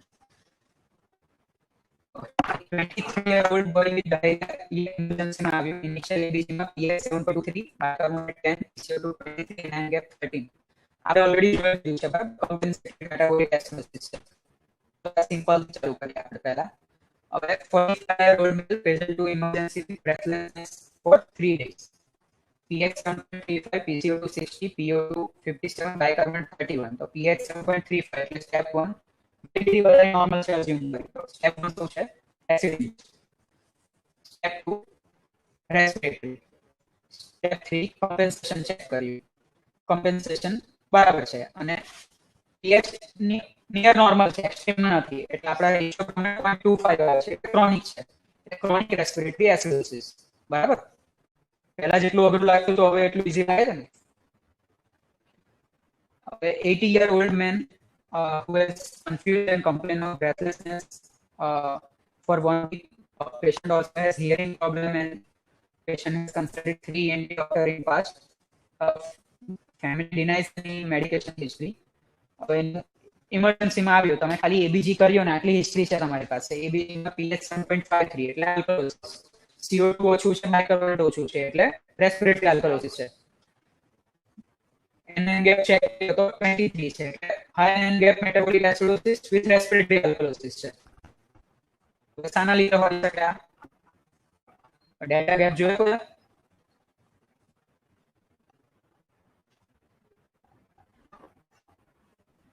ચોવીસ માઇનસ કેટલા? 9. હવે 23 upon 9 કેટલા? મોર ધેન 1 થયું એટલે અરે સોરી 23 minus 12 કેટલા? 11. 11 upon 9 એટલે મોર ધેન 1 એટલે ત્રણ વસ્તુ થઈ. Respiratory alkalosis, high NN gap metabolic acidosis, metabolic alkalosis. હવે આની હિસ્ટ્રીમાં આપણને શું આપ્યું છે કે પેશન્ટને બ્રેથલેસનેસ સ્ટાર્ટ કર્યાથી હિયરિંગ પ્રોબ્લેમ છે અને 3 ENT ડોક્ટરને જોયા છે. ઠીક છે, વેસ્ટર્ન લિટરેચરનો કેસ છે એટલે કદાચ બહુ આઈડિયા ના આવે, આપણે એટલા કોમન ના જોવા મળે, પણ ત્યાં બહાર લોકો સેલિસિલેટ બોલાય, ઓવર કાઉન્ટર ડ્રગ છે. એટલે સેલિસિલેટ પોઈઝનિંગમાં મોડરેટમાં સૌથી પહેલા શું થાય? ટીનાઇટસ થાય. એટલે એ ડોક્ટરને પેલું હિયરિંગ લોસ અને ટીનાઇટસ માટે બતાવ્યા હોય. અને સેલિસિલેટ વધારે શું થાય? હાઈ NN મેટાબોલિક એસિડોસિસ થશે અને રેસ્પિરેટરી આલ્કલોસિસ ડાયરેક્ટ થશે. બરાબર, વોમિટિંગ હિસ્ટ્રીમાં લખી નથી એવું ઉમેરી દીધું એટલે આપણું આલ્કલોસિસ બી એક્સપ્લેન થઈ ગયું.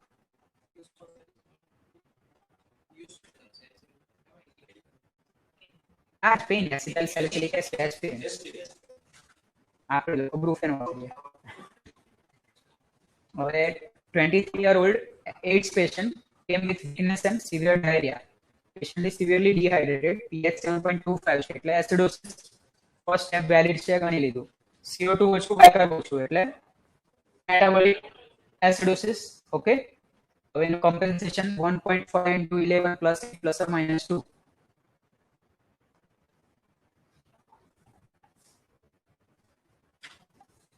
ઠીક છે 24.5 આવે અને 25 છે નોન એનાયન ગેપ મેટાબોલિક અને એનાયન ગેપ બી નોર્મલ છે એટલે non anion gap metabolic acidosis non anion gap metabolic acidosis ના શું કારણ જોયા હતા હાર્ટ માં ડી શું છે ડાયરિયા બરાબર એટલે ડાયરિયાની અંદર મેટાબોલિક એસિડોસિસ થશે એમાં એનાયન ગેપ નોર્મલ આવશે એટલે ડાયરિયા પેશન્ટને આપણે નોર્મલ સલાઈન નહીં આપીએ કારણ કે નોર્મલ સલાઈન થી બી પાછું વધારે થશે એટલે રિંગર લેક્ટેટ કે પ્લાઝ્મા લાઇટ કે 0.45 સોડિયમ જોઈને આપવાનું બરાબર 45-year-old alcoholic man vomiting for 3 days BP 100/70 heart rate 110 અને ઇમરજન્સીમાં ઇન્ટર્ન હતો એને 30 mg વેલિયમ આપી વેલિયમ એટલે હવે ડાયાઝેપામ કે શું હશે ખબર નહીં કઈ સેડેટિવ છે જોઈ લેજો એ ત્યાંની બ્રાન્ડ નેમ છે યુએસ ની બરાબર બેઝિકલી આ બધી હિસ્ટ્રી પરથી તમારે જાણવાનું છે શું આવે આલ્કોહોલિક છે એક તો બીજું વોમિટિંગ કરે છે અને ત્રીજું સેડેટિવ આપ્યું છે સેડેટિવ આપ્યું છે એનાથી શું થાય રેસ્પિરેટરી ડિપ્રેશન થાય એનાથી રેસ્પિરેટરી એસિડોસિસ થશે વોમિટિંગ થી મેટાબોલિક આલ્કોલોસિસ થશે અને આલ્કોહોલ થી હાઈ મેટાબોલિક એસિડોસિસ થશે હવે જોઈએ આપણે એબીજી માં ફિટ થાય છે કે નહીં pH 7.3 છે CO2 40 બાયકાર્બોનેટ 19 તો મેટાબોલિક એસિડોસિસ તો કન્ફર્મ છે કમ્પેન્સેટેડ નથી એટલે સુપરઇમ્પોઝ રેસ્પિરેટરી એસિડોસિસ બી કન્ફર્મ છે anion gap 145 minus 26 minus 19 બરાબર મોર ધેન 12 આવી ગયું 30 અને ડેલ્ટા anion gap 18 ડેલ્ટા બાયકાર 5 એટલે મોર ધેન 1 બરાબર એટલે ત્રણ વસ્તુ થઈ ગઈ anion gap મેટાબોલિક એસિડોસિસ આલ્કોહોલિઝમ ના લીધે મેટાબોલિક આલ્કોલોસિસ વોમિટિંગ ના લીધે અને માઇલ્ડ રેસ્પિરેટરી એસિડોસિસ સેડેશન ના લીધે ચાલો હવે બસ પતવાનું આના પછી આપણે બીજા ઇન્ટરેસ્ટિંગ કેસ જોશું રૂટીનની બીજી પતી 22-year-old diabetic man who has been vomiting for several days. Patient appears sick and dehydrated. ABG 7.4 pH, 40 CO2, PO2 100. Resident states that he does not have DKA because ABG is normal. Resident correct? Already આપણે આગળ discuss કરી લીધું એ જ છે મતલબમાં patient થોડું તમને સિક લાગે છે ડિહાઇડ્રેટેડ બી લાગે છે અને વોમિટિંગની હિસ્ટ્રી છે ડાયાબિટીક પેશન્ટ છે યંગ મેલ છે હવે એબીજી ભલે નોર્મલ છે પણ ડીકે હોઈ શકે એકદમ ડીકમ્પેન્સેટ હજુ નથી થયું એટલે ક્લિનિકલ ડીકમ્પેન્સેટ ના દેખાયું હોય એબીજીમાં તમે જોશો તો એનાયન ગેપ કેટલો થશે 76 + 24 કેટલું થાય 100 130 - 100 30 એટલે એનાયન ગેપ તો વધી જ ગયો તમારો બરાબર એટલે ઓલરેડી હાઈ એનાયન ગેપ તો હતો જ હવે ડેલ્ટા એનાયન ગેપ 18 છે ડેલ્ટા બાયકાર્બ 0 છે એટલે મેટાબોલિક આલ્કોલોસિસ વોમિટિંગ ના લીધે અને એનાયન ગેપ એસિડોસિસ ડીકે ના લીધે એટલે કોઈ દિવસ પીએચ PCO2 ને બાયકાર્બ જોઈને છોડી નહીં દેવાનું મતલબમાં બીજો કેસ હવે આ બધા કેસ હવે બેઝિક બધાના આઈડિયા આવી છે ને તો હવે આપણે હવે બધા કેસ પાછા નહીં જોઈએ હવે તમે જાતે એક્સરસાઇઝ કરી લેજો આ પીપીટી આપી દઈશ ઠીક છે બહુ બધા કેસ છે હજુ આમાં હવે બીજી વસ્તુ આપણે એક્સપ્લોર કરીએ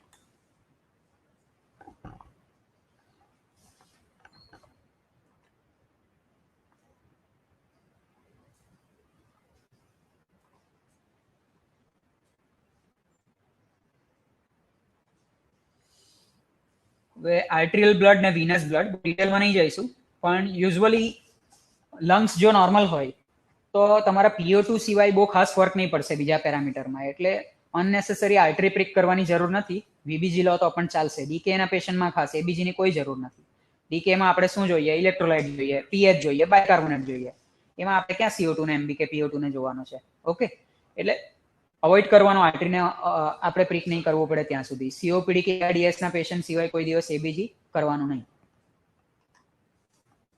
અને સેન્ટ્રલ વીબીજી હંમેશા ડાયાલિસિસ કે સેન્ટ્રલ લાઇન હશે તો સેન્ટ્રલ લાઇનમાંથી વીબીજી મોકલવાનું એનો એક્સ્ટ્રા એડવાન્ટેજ શું છે તમને સેન્ટ્રલ વીબીજીમાં સેચ્યુરેશન ઓક્સિજન પણ આપણે એબીજીમાં જોઈએ બરાબર એવી રીતે વીબીજીમાં આવે વિનસ ઓક્સિજન સેચ્યુરેશન સેન્ટ્રલ વીબીજીમાં આવે central Venus oxygen saturation central Venus oxygen saturation તમને તમારા પરફ્યુઝનનું બેટર સ્ટેટસ બતાવે નોર્મલ સેચ્યુરેશન કે વિનસ સેચ્યુરેશનના કરતા central Venus saturation normally 65 to 75 ની વચ્ચે હોય 65 થી ઓછું હોય તો પરફ્યુઝન ઓછું છે 75-80 ની ઉપર હોય એનો મતલબ યુટિલાઇઝેશન ઓછું છે એટલે પરફ્યુઝન તો થાય છે પણ તમારા સેલ કામ નથી કરતા કે એટલું ઓક્સિજન બી એક્સટ્રેક્ટ કરે છે આર્ટરીના બ્લડમાંથી, એટલે વેનમાં આવતું જ નથી, એટલે યુટિલાઇઝેશનનો પ્રોબ્લેમ છે. માઇટોકોન્ડ્રિયલ ડિસફંક્શન છે. લીવર ફેલિયરના પેશન્ટમાં SpO2 ઘણીવાર હાઈ જોવા મળશે. ત્યારે કાર્ડિયોજેનિક શોકના પેશન્ટમાં કે સેપ્ટિક શોકના પેશન્ટમાં તમને SpO2 લો જોવા મળશે. તો આપણો ટાર્ગેટ છે SpO2 આજે 60 હતું, પછી 62 હતું, પછી પાછું 60 થયું, પણ પછી પેશન્ટ ઇમ્પ્રુવ થયું ત્યારે તમે જોયું તો એ 70 કે 65 ની આસપાસ હતું. એ ઇન્ડિકેટ કરે છે કે SpO2 ઇમ્પ્રુવ થયું, પેશન્ટ બી તમારું ઇમ્પ્રુવ થયું, એનો મતલબ પરફ્યુઝન ઇમ્પ્રુવ થયું.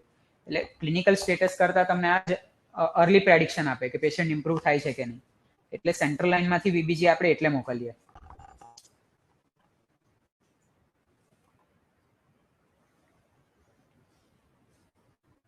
ઠીક છે, આપણે ઓલરેડી ડિસ્કસ કર્યું હોય 65 થી ઓછું હોય તો ઓક્સિજનેશન ઓછું છે, 80 ની ઉપર હોય તો સેલ્યુલર ડિસ્ફંક્શન છે.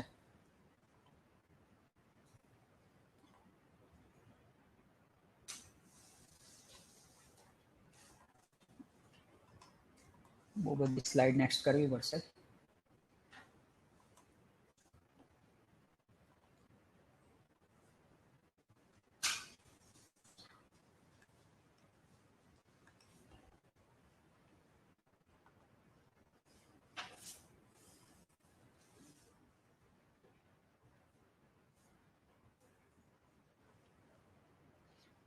છે એક વસ્તુ, acidosis is not harmful, alkalosis harmful છે. એસિડોસિસ પ્રોટેક્ટિવ છે, બોડીનો નેચરલ રિસ્પોન્સ છે. એસિડોસિસ થશે તો બોડીનો મેટાબોલિઝમ વધશે, મેટાબોલિક રેટ્સ વધશે, ટેકિકાર્ડિયા થશે, એ બધું તમારી ઓક્સિજન ડિમાન્ડને પૂરી પાડવા માટે છે, બરાબર. એટલે એસિડોસિસને અનનેસેસરી કરેક્ટ આપણા સેટિસ્ફેક્શન માટે કે પીએચ નોર્મલ થઈ જાય, બાયકાર્બોનેટ લેવલ નોર્મલ થઈ જાય, બાયકાર્બોનેટ આપવાની જરૂર નથી. આપણે ઓલરેડી ડિસ્કસ કર્યું બાયકાર્બોનેટ કેન બી હાર્મફુલ, બરાબર. ઓલરેડી એવી સ્ટડીઝ છે કે બાયકાર્બોનેટ વધારે નહીં આપવાનું. હાર્મફુલ કઈ રીતે છે? CO2 વધશે, ઇન્ટ્રાસેલ્યુલર એસિડોસિસ થશે. So alkalosis is more harmful than acidosis. કોઈ પેશન્ટને તમે આલ્કલોસિસ પરસિસ્ટન્ટ જોશો અને ઇમ્પ્રુવ નહીં થશે એ પેશન્ટ, હાઇપરનેટ્રીમિયા બી પેશન્ટને પરસિસ્ટન્ટ રહેશે, હાઇપોકેલેમિયા રહેશે, આલ્કલોસિસ રહેશે, એ બધા પેશન્ટનું પુઅર પ્રોગ્નોસિસ હોય. ઇનફેક્ટ એ લોકોનું સેલ્યુલર ડિસ્ફંક્શન વધારે હોય, લેક્ટેટ લેવલ બી વધારે હશે. બાયકાર્બોનેટનું બફર આપણે ઇન્ડિયામાં તો આ જ આવે છે 7.5% બાયકાર્બોનેટ. વેસ્ટર્ન કન્ટ્રીમાં કાર્બિક કાર્બ કરીને આવે છે જેમાં CO2 ઓછું હોય તો તમે આપી શકો. આપણા જે સોલ્યુશન છે એમાં તો 200 ની ઉપર CO2 છે, એટલે એ તમે આપો તો પતી ગયું. પછી તો એનું PCO2 બહુ જ હાઈ આવવાનું છે. એટલે કોઈ બી દિવસ પેલું pH 7 જોઈ લીધી, બાયકાર્બોનેટ 20 હશે પણ CO2 80 હશે, તો એવું નહીં કે pH 7 જોઈને બાયકાર્બોનેટ આપ્યું. બાયકાર્બોનેટ બી જોવાનું, પછી બાયકાર્બોનેટ આપવાનું. 10 થી અંદર બાયકાર્બોનેટ હોય કે અને pH તમારી 7.2 ની અંદર હોય તો જ આપવાનું. pH તમારી 7.3 ની ઉપર છે અને 10 બાયકાર્બ છે તો બી પાછું નહીં આપવાનું. એનો મતલબ બોડી કમ્પેન્સેટ કરે છે, તમે કેમ આંગળી કરો છો એમાં, બરાબર. ચલો, આ બધા અલગ અલગ એસિડોસિસ, આલ્કલોસિસ એની થિયરીમાં આપણે નહીં જશું. હવે લાસ્ટ તમને બધા એક સાથે ફોર્મ્યુલા અને ફ્લો ચાર્ટ બતાવી દઉં.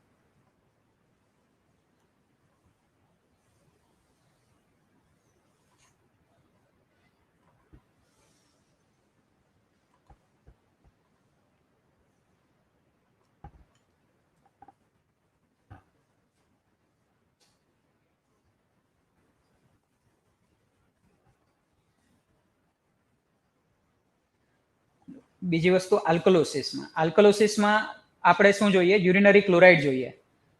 યુરિનરી ક્લોરાઇડ તમારું 15 થી ઓછું અને 25 થી વધારે, કાં તો હજુ બ્રોડલી જોવું હોય તો 20 થી ઓછું અને 40 થી વધારે. યુરિનરી ક્લોરાઇડ જેવી રીતે આપણે હાઇપોનેટ્રેમિયામાં શું જોઈએ? યુરિનરી સોડિયમ જોઈએ ને. યુરિનરી સોડિયમ ઓછું હોય તો આપણે શું વિચારીએ કે પેશન્ટ હાઇપોવોલેમિક હશે, એટલે બોડી નેચરલી ટ્રાય કરે છે સોડિયમને કન્ઝર્વ કરવાનો, એટલે યુરિનમાં સોડિયમ નથી આવતું. એવી રીતે ક્લોરાઇડ રિસ્પોન્સિવ મેટાબોલિક આલ્કલોસિસ હશે, જે વોલ્યુમ ડિપ્લેશનના લીધે હશે, કોન્ટ્રેક્શન આલ્કલોસિસ હશે, એમાં તમારું યુરિનરી ક્લોરાઇડ ઓછું આવશે, એટલે 20 ની અંદર આવશે. પણ જે ક્લોરાઇડ રેઝિસ્ટન્ટ આલ્કલોસિસ હશે એ શામાં થાય? સ્ટેરોઇડ એક્સેસ, એટલે મિનરલ કોર્ટિકોઇડ એક્સેસના લીધે હશે. સ્ટેરોઇડ તમે આપતા હો, મિનરલ કોર્ટિકોઇડ, ફ્લુરોકોર્ટિઝોન કે કંઈ બી, કે કોઈ પેશન્ટને એવા બાર્ટર, મિટેલમેન, એ બધા સિન્ડ્રોમ હશે જેમાં મિનરલ કોર્ટિકોઇડ વધારે આવશે, એમાં તમારું યુરિનરી ક્લોરાઇડ વધારે આવશે. કાં તો હાઇપોકેલેમિયા હશે, હાઇપોકેલેમિયાની આલ્કલોસિસ જે થશે એ ક્લોરાઇડ રેઝિસ્ટન્ટ હોય. ક્લોરાઇડ રેઝિસ્ટન્ટ એટલે શું? કે તમે ફ્લુઇડ આપશો તો આલ્કલોસિસ કરેક્ટ નહીં થશે. ત્યારે ક્લોરાઇડ રિસ્પોન્સિવ એટલે શું? તમે નોર્મલ સલાઇન આપશો, ફ્લુઇડ આપશો પેશન્ટને, હાઇડ્રેશન મેન્ટેન કરશો એટલે એ આલ્કલોસિસ કરેક્ટ થઈ જશે. પણ હાઇપોકેલેમિયા હશે તો આલ્કલોસિસ કરેક્ટ નહીં થશે. એટલે હાઇપોકેલેમિયાને પહેલા કરેક્ટ કરો, એના પછી તમે વોલ્યુમ કરેક્ટ કરો. એટલે હાઇપોકેલેમિયા અને મિનરલોકોર્ટિકોઇડ એક્સેસ કોઈ બી કારણથી થાય, એમાં યુરિનરી ક્લોરાઇડ હાઈ હશે. એક એક્સેપ્શન છે કે ડાયુરેટિક આપીએ ત્યારે અર્લી સ્ટેજમાં યુરિનરી ક્લોરાઇડ તમારું હાઈ આવી શકે, પણ લેટ સ્ટેજ ક્રોનિક ડાયુરેટિક લેતું હશે તો નહીં આવશે, કારણ કે બોડીએ કમ્પન્સેટ કરી દીધું હશે. એટલે ગેસ્ટ્રિક એસિડ તમારું રાઇલ્સ ટ્યુબ નાખીએ એમાંથી જાય, ડાયુરેટિક આપીએ, પોસ્ટ હાઇપરકેપનિયા કે કોઈ બી હાઇપોવોલેમિયા કારણથી છે એમાં તમારું મેટાબોલિક આલ્કલોસિસ હશે, એમાં યુરિનરી ક્લોરાઇડ ઓછું હશે. એટલે તમને કોઈ કારણથી તમને લાગ્યું કે આલ્કલોસિસ છે, દરેકમાં યુરિનરી ક્લોરાઇડ આપણે નથી મોકલાવતા, આપણે ફ્લુઇડ આપ્યું પછી બી કરેક્ટ નહીં થયું, તો તમારે સસ્પેક્ટ કરવાનું કે ભાઈ આને કંઈક આ કારણ હોઈ શકે. પછી તમારે યુરિનરી ક્લોરાઇડ મોકલાવાનું અને જોવાનું, પહેલા એ મોકલાવા પહેલા બી પોટેશિયમ જોવાનું, એ બી કરેક્ટ થયા પછી નહીં થાય તો પછી યુરિનરી ક્લોરાઇડ મોકલીને સ્ટેરોઇડનું વર્કઅપ કરવાનું કે પેશન્ટ કઈ દવા લેતું હતું કે કોઈ જીનેટિક એન્ડોક્રાઇન સિન્ડ્રોમ છે એને. ઓકે,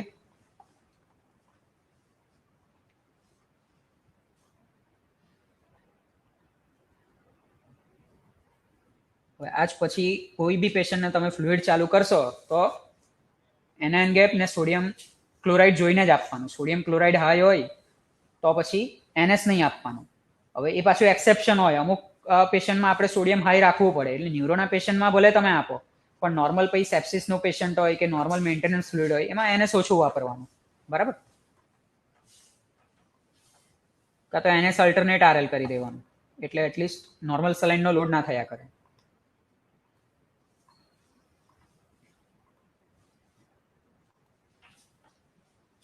જો હવે આ બહુ એક ઇમ્પોર્ટન્ટ અને એકદમ શોર્ટકટનો અપ્રોચ છે. તમારે ફ્લુઇડ કયું આપવાનું ને આનાથી એકદમ સિમ્પલ એક જ ફોર્મ્યુલાથી ડિસાઇડ થઈ જશે. ડિટેલમાં જશું તો આના પર 2 કલાકનું લેક્ચર જાય તો બી સમજ નહીં પડશે, એટલો કોમ્પ્લિકેટેડ છે. સ્ટુઅર્ટ અપ્રોચ, સ્ટુઅર્ટ નામના સાયન્ટિસ્ટે બનાવેલો એટલે એનું નામ સ્ટુઅર્ટ અપ્રોચ છે. એ આપણે પહેલું એબીજીનો એનાલિસિસ હમણાં જે જોયું એ શાનાથી જોયું, હેન્ડરસન હેસલબેક જે ફોર્મ્યુલા હતો એનાથી. એ ફિઝિયોલોજિકલ અપ્રોચ છે. બીજું જે મેં તમને કીધું બેઝ ડેફિસિટ અને બેઝ એક્સેસ, બરાબર. અને ત્રીજું છે એ ઇલેક્ટ્રોકેમિકલ ન્યુટ્રાલિટી પર છે. એ સ્ટ્રોંગ આયન ડેફિસિટ, એસઆઈડી એટલે સ્ટ્રોંગ આયન ડેફિસિટ, એ સ્ટુઅર્ટ અપ્રોચ પર છે. હવે સ્ટુઅર્ટ અપ્રોચમાં આપણે strong ion strong cation minus strong anion એટલે સ્ટ્રોંગ આયન ડેફિસિટ.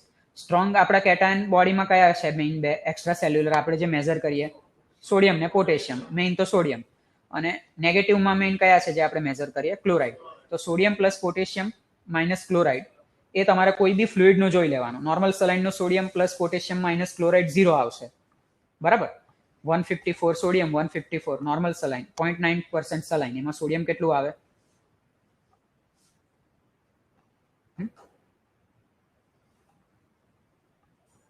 કોઈ નોર્મલ સલાઇનનું સોડિયમ જોયું જ નથી કન્ટેન્ટ?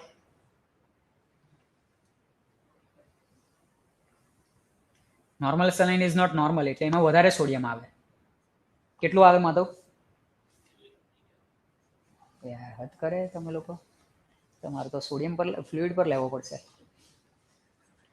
154 સોડિયમ ને 154 ક્લોરાઇડ, મતલબ બંને ઇક્વલ હોય, બરાબર. બંને ઇક્વલ હોય એટલે sodium minus potassium, sodium minus chloride, potassium તો નહીં હોય, બરાબર. એટલે 0 થઈ ગયું. રિંગર લેક્ટેટમાં કેટલું આવે? હવે બધા પહેલા આઈસીયુમાં જઈને બધા ફ્લુઇડ ચેક કરી લેજો અને જાતે ગણજો, બરાબર. અત્યારે તમને કહી દઉં, રિંગર લેક્ટેટમાં સ્ટ્રોંગ આયન ડેફિસિટ 28 આવે અને પ્લાઝ્મા લાઇટની સ્ટ્રોંગ આયન ડેફિસિટ 50 આવે. તો નોર્મલ સ્ટ્રોંગ આયન ડેફિસિટ આપણે નોર્મલ સોડિયમ કેટલું ગણીએ? 140 ગણીએ. નોર્મલ ક્લોરાઇડ કેટલું ગણીએ? 100 ગણીએ. 110 અપર લિમિટ થઈ ગઈ. તો 140 માઇનસ 100 એટલે શું થયું? 40, બરાબર. તો 40 આપણે નોર્મલ ગણીએ. 40 થી ઓછું એસઆઈડી હશે એનો મતલબ કે ફ્લુઇડ એસિડોટિક છે. 40 થી વધારે આપણે ગણીએ તો ફ્લુઇડ આલ્કલોટિક છે. તો normal saline is strongly એસિડોટિક fluid, બરાબર. રિંગર લેક્ટેટ ઇઝ માઇન્ડલી એસિડોટિક ફ્લુઇડ. એટલે આપી શકો તમે. જેમાં તમારે આલ્કલોસિસ ઇન્ડ્યુસ ના કરવું હોય એમાં આપી શકો, પણ જેમાં તમારે ઓલરેડી એસિડોસિસ છે એમાં તમારે રિંગર લેક્ટેટ બી નહીં આપવાનું, પ્લાઝ્મા લાઇટ આપવાનું, કારણ કે એ આલ્કલોટિક ફ્લુઇડ છે. એટલે ફ્લુઇડ ઇટસેલ્ફ તમને આલ્કલોસિસ કરાવશે. ઓકે, કારણ કે એનો 40 ની ઉપર છે. એટલે હવે કોઈ બી ફ્લુઇડ જુઓ એનો સોડિયમ પોટેશિયમ ક્લોરાઇડનો કન્ટેન્ટ જોવાનો ને એસઆઈડી જોવાની પછી આપવાનું, બરાબર ને. આ બધાને ખબર હોવું જોઈએ માધવ. હવે જસ્ટ સિમ્પલ ક્લુ તમારા એસિડ બેઝ ડિસઓર્ડરના, હાઈ એનાયન ગેપ આવે એનો મતલબ કે મેટાબોલિક એસિડોસિસ છે. એબીજી જોયા વગર જ, એટલે પીએચ ને બધું જોયા વગર. હાઇપરગ્લાયસેમિયા આવે તો એનાયન ગેપ જોઈ લેવાનો ને હાઈ હોય તો એનો મતલબ કે કીટોન જોઈ લેવાનું, ડીકે હોઈ શકે. હાઇપોકેલેમિયા હોય તો મેટાબોલિક આલ્કલોસિસ હોઈ શકે. હાઇપોક્લોરેમિયા હોય તો મેટાબોલિક આલ્કલોસિસ હોઈ શકે. હાઇપરક્લોરેમિયા હોય તો નોન એનએન ગેપ એસિડોસિસ હોઈ શકે. ક્રિએટ યુરિયા હાઈ હોય તો મેટાબોલિક એસિડોસિસ હોઈ શકે. પછી બસ બીજું બધું તો આપણે બધું કરી જ દીધું છે. ઠીક છે, હવે સિમ્પલ પાછા આપણે સ્ટેપ રિવાઇઝ કરી લઈએ. સૌથી પહેલા એબીજી વેલિડ છે કે નહીં, સ્ટેપ 1. સ્ટેપ 2, એસિડોસિસ છે કે આલ્કલોસિસ છે. એસિડોસિસ આલ્કલોસિસ છે તો કયું છે, મેટાબોલિક છે કે રેસ્પિરેટરી છે. પછી સ્ટેપ 4, કમ્પેન્સેટેડ છે કે નહીં. સ્ટેપ 5, એનએન ગેપ કેટલો છે. એનએન ગેપ વધારે છે તો સ્ટેપ 6 માં ડેલ્ટા ગેપ કેટલો છે. ઓકે, અને આલ્કલોસિસની અંદર ક્લોરાઇડ રિસ્પોન્સિવ છે કે ક્લોરાઇડ રેઝિસ્ટન્ટ છે. આ બધા ફોર્મ્યુલા બરાબર આઈસીયુમાં ડેસ્કટોપ પર લગાડી દઈશ. એક જગ્યાએ પ્રિન્ટ ચીટકાડી દેજો. બધા હવે એબીજી વાંચવાની હેબિટ પાડવાની.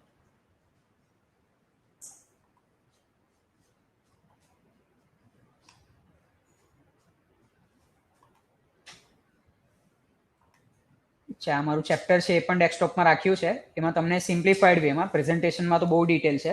એ ચેપ્ટરમાં એકદમ લિમિટેડ ડિટેલ છે, એ તમે રિવિઝન માટે વાંચી શકો.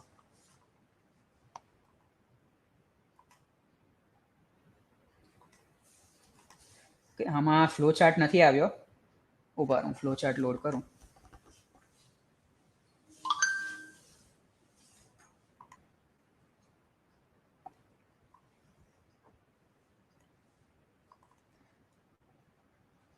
સ્ક્રીન પર શું આવે છે તમારી?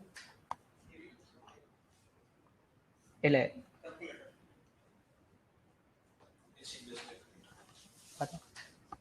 ઓકે, સ્લાઇડ જ છે ને, ઠીક છે.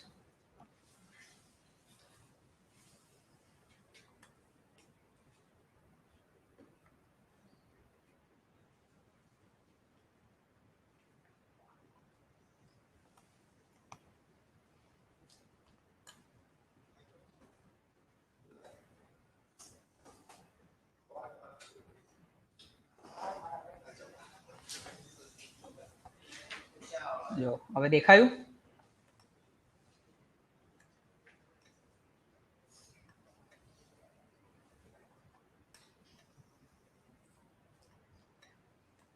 ફૂલ સ્ક્રીન નથી થતું.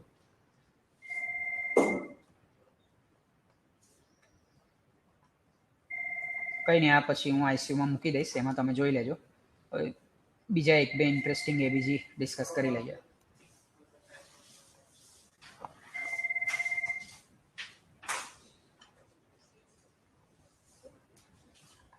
કમ્પન્સેશન અમુકમાં એવું લખેલું છે કે મતલબ એક્યુટમાં 1 આવે બાયકાર માટે અને ક્રોનિકમાં 4 આવે. એવું જ છે ને, તો આપણે એ જ વાત કરી. તું ઊંઘી ગયો તો વચ્ચે. બંનેમાં ક્રોનિકમાં 4 આવે, અક્યુટમાં એસિડોસિસમાં 1 અને આલ્કલોસિસમાં 2. એટલે 1 4 2 4 એ રીતે યાદ રાખવાનું.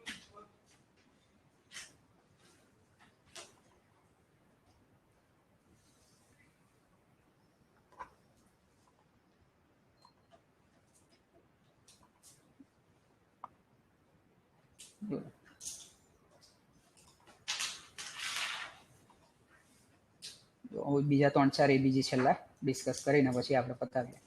68-year-old female developed pulmonary edema post CABG. She was treated with loop diuretics. However, weaning from ventilation is not successful. હવે લેફ્ટ સાઇડ એબીજી છે. Identify the acid base disorder and cause of difficulty in weaning. 7.52 pH છે. Validity આપણે valid છે એમ ગણી લીધું બરાબર. તો આલ્કલોસિસ છે. કયું આલ્કલોસિસ છે? મેટાબોલિક, કારણ કે CO2 હાઈ છે અને બાયકાર્બોનેટ બી હાઈ છે. હવે metabolic alkalosis 0.7 into bicarb plus 21 plus or minus 2. Compensated metabolic alkalosis છે. હવે મેટાબોલિક આલ્કલોસિસ કેમ છે? પોટેશિયમ 3.5 છે, ડાયુરેટિક આપીએ છે, ક્લોરાઇડ ઓછું છે બરાબર. મેગ્નેશિયમ નીચે લખેલું છે 1.2, ફોસ્ફરસ 1.4. સો ડિફિકલ્ટ વિનિંગના કારણો હાઇપોમેગ્નેશિયમિયા, હાઇપોફોસ્ફેટેમિયા, હાઇપોકેલેમિયા અને એસિડ બેઝ ડિસઓર્ડર, કમ્પેન્સેટેડ મેટાબોલિક આલ્કલોસિસ. એકદમ સિમ્પલ એબીજી હતું. આ એબીજી આપણે ઓલરેડી ડિસ્કસ કરી દીધું.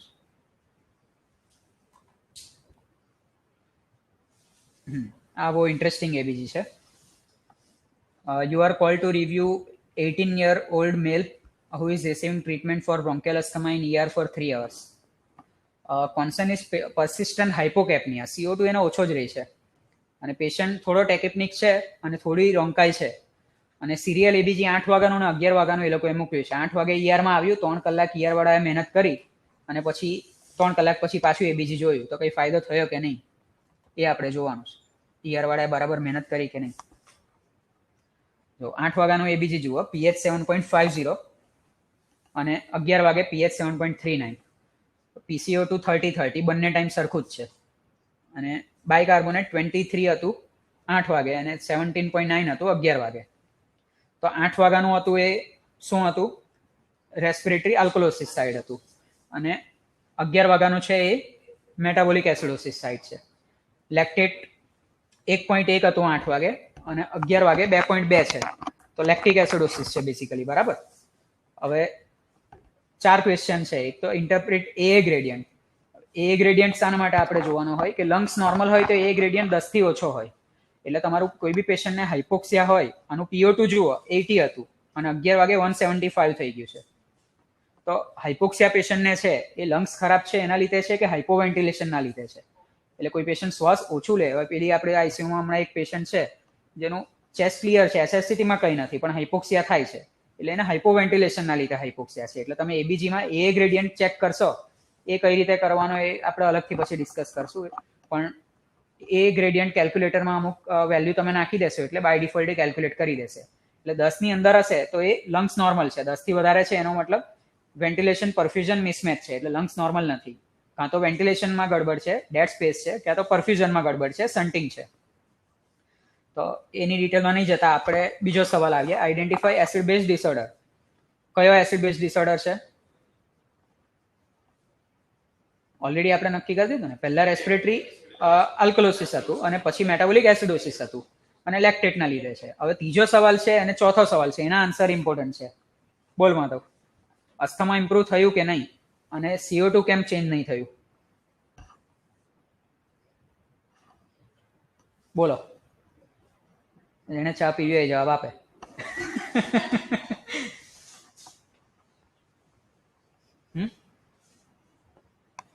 બોલ માધવ, થયું કે નહીં? શું લાગે તમને? સ્લાઇડ બેક કરું છું. પેશન્ટ ટેકિપનિક છે અને માઇલ્ડ વીસ છે અને 3 કલાક ER-માં હતું, એ લોકોએ ટ્રીટમેન્ટ આપી છે.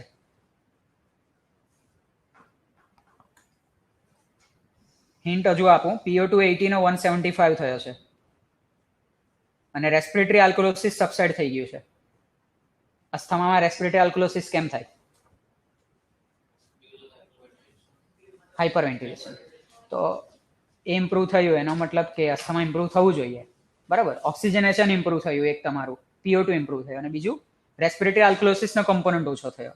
તો હવે અસ્થમા ઇમ્પ્રુવ થયું, ચાલો યસ. તો પછી પીએચ કેમ ઇમ્પ્રુવ નહીં થઈ? પીએચ વધારે ડાઉન કેમ જતી રહી?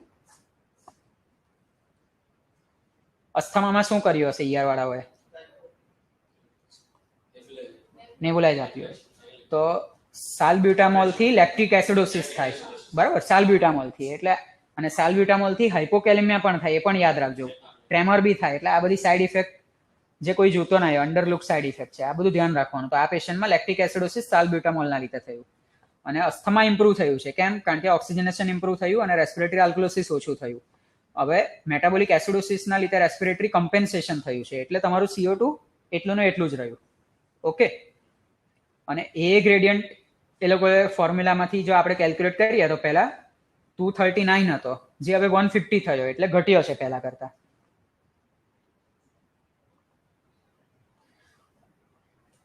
આ આપણે ઓલરેડી જોઈ લીધું.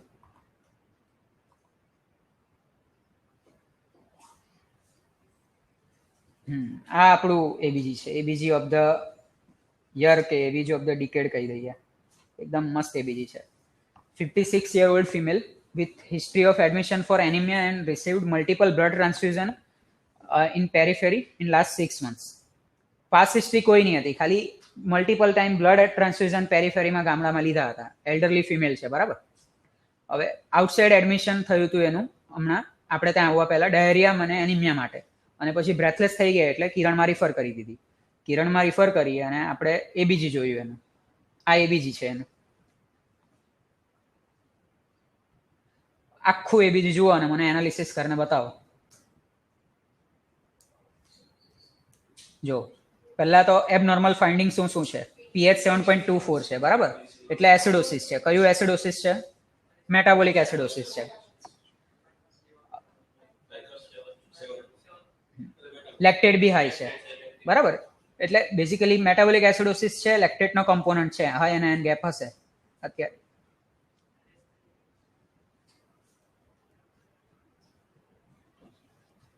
મેં શું બોલ્યો? હાઈ અને એન ગેપ હશે. કોઈએ ગણ્યું કે અઝ્યુમ કરી લીધું? તો લેક્ટેટ હાઈ હોય એટલે એવું નહીં કે હાઈ અને એન ગેપ હોય જ. તો હવે સોડિયમ 141 છે અને ક્લોરાઇડ 140 છે અને બાયકાર્બ 7.4 છે. તો 141 માઇનસ 140 કેટલું થયું? 1. હવે 1 માઇનસ 7.4 કેટલું થયું? માઇનસ 6.4. તો માઇનસમાં છે એના એન ગેપ. હવે બીજી એક વસ્તુ એબનોર્મલ શું દેખાય તમને? હિમોગ્લોબિન. હજુ કંઈ એબનોર્મલ દેખાય? બરાબર, એટલે એનિમિયા છે, metabolic negative anion gap metabolic acidosis છે, પછી નીચે લખેલું છે ક્રિએટિનિન. પ્રોટીન્સ નોર્મલ છે, ક્રિએટિનિન હાઈ છે, એટલે એનિમિયા, રિનલ ફેલિયર અને negative anion gap metabolic acidosis. હવે બોલ માધવ. નેગેટિવ એન ગેપનું તો એમ બી એક જ એક્ઝામ્પલ મેં તમને આપ્યું છે, એટલે હોઈ શકે એમ. ડિફરન્શિયલમાં આપણે રાખીએ, બરાબર? એટલે હંમેશા વિચારવાનું. હવે આ જોઈને તમે મલ્ટિપલ માઇલોમાં હજુ તમે સસ્પેક્ટ કરવાનું એક કારણ તમને આમાં મળે છે. એ શું મળે છે? એ બધાએ નિગ્લેક્ટ કર્યું છે. એબીજીમાં એક વસ્તુ નહીં જોઈ તમે લોકોએ. આયોનાઇઝ કેલ્શિયમ નોર્મલ કેટલું હોય? આયોનાઇઝ કેલ્શિયમ, એબીજીમાં આયોનાઇઝ કેલ્શિયમ આવે, એ normal serum total calcium. Ionized calcium આપણું 1 મિલીમોલની આસપાસ હોય, બરાબર? એટલે 0.9 to 1.1, 1.12, 1.2 મેક્સિમમ. આમાં 1.52 છે, એટલે સિવિયર હાઇપર કેલ્શિયમિયા. લેબોરેટરીમાં કેલ્શિયમ આનું લગભગ 15-16 ની બી ઉપર હતું, બરાબર? એટલે આ પેશન્ટ ઇમરજન્સીમાં આવ્યું, તમે ખાલી એબીજી જોયું, એના પરથી તમે ડિફરન્શિયલ બનાવી શકો. વિચાર્યું તમે? હવે તમે ત્યારે વિચારી લીધું હોય તો તમારો અપ્રોચ કેટલો ચેન્જ થઈ જાય. ત્યારે જ તમે આ બધું માઇલોમાને વિચારીને ઇલેક્ટ્રોફોરેસિસને બધું મોકલાવી આપો, ત્યારે જ તમારા માઇન્ડમાં હોય કે આ બધું હોઈ શકે. નહીં તો તમે તો એમ જ એનિમિયા વિચારો, બ્લડ ટ્રાન્સફ્યુઝન આપો, બ્રેથલેસ થાય ને વેન્ટી પર લગાડી દો. ઓલરેડી વેન્ટી પર લાગી જ ગઈ હતી આ પેશન્ટ, પછી ડામાં લઈ ગયું હતું. ના, વેન્ટી નહીં લાગેલું, પણ ડામાં લઈ ગયા હતા. ખબર યાદ છે કોઈને આ પેશન્ટ?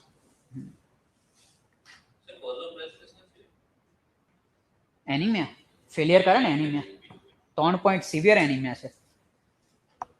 અને એસિડોસિસ, રિનલ ફેલિયરનો એસિડોસિસ, લેક્ટિક એસિડોસિસ. હા, બ્લડ એને મેચ જ નહીં, એટલે એને ઓટોઇમ્યુન હિમોલાઇટિક એનિમિયા હતું. આને મતલબમાં મલ્ટિપલ માઇલોમાં કોઈ બી ગામા ગ્લોબ્યુલિનેમિયા કે ઓટોઇમ્યુન ડિઝીઝ હોય, જેમાં ઓટોઇમ્યુન ડિઝીઝમાં શું થાય? તમારા અંદરના પ્રોટીન વધારે થાય. અંદરના પ્રોટીન એટલે ગામા ગ્લોબ્યુલિન જે હોય એ વધારે થાય. એના લીધે નેગેટિવ એન ગેપ આવે, બરાબર? આ આપણો રિયલ એબીજી જુઓ. આમાં ઈઆર વાળાએ બહુ બધું જોયું. જુઓ, તમે ગોળ કર્યું, પીએચ ગોળ કર્યું, PO2 ગોળ કર્યું, એચબીવી ગોળ કર્યું છે. કાર્બોક્સી હિમોગ્લોબિનને ખબર નહીં ટીક કેમ કરી દીધું. હવે 2.8% છે, બરાબર? 3.7 નું 2.8% કેટલું થાય? એટલે 2.8% is not high. Methaemoglobin તમારું 5% ઉપર જ વધારે ગણવાનું, અને 20 ની ઉપર હોય તો ક્લિનિકલી સિગ્નિફિકન્ટ સિમ્ટમ્સ આવે. એટલે 2-3% તો કોઈ બી વાર સેપ્સિસમાં કે શોકમાં બી આવી શકે. Sorry, carboxy haemoglobin. એટલે એ ઇમ્પોર્ટન્ટ નથી, એ 2% છે. લેક્ટેટ એ લોકો ઇમ્પોર્ટન્ટ છે, ટીક કર્યું. બાયકાર્બોનેટ ટીક કર્યું, પણ એ લોકોએ કેલ્શિયમ નહીં જોયું. ઓકે, એટલે કેલ્શિયમ બી જોવાનું. આઈબીજી પરથી એ શીખવા મળે. ઠીક છે, આપણે ડિફરન્શિયલ મૂક્યા છે. Sepsis with MODS, hemolytic anemia with MODS, underlying lymphoma with autoimmune hemolytic anemia કે મલ્ટિપલ માઇલોમાં. આગળનું વર્કઅપ આ બધું આપણું પ્લાન હતું, પણ પૈસા નહીં હતા એટલે જતું રહ્યું પેશન્ટ. ચાલો, હવે આ બધું નથી જોવું.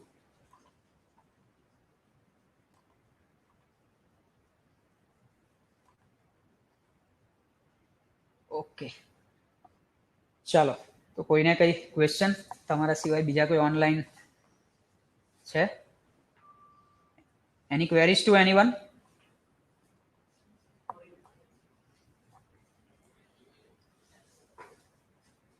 those who are watching online can type in the chat box. If everyone wants to discuss further labs apart from ABG, laboratory value પરથી discussion આગળ કરવું હોય, then we can do that.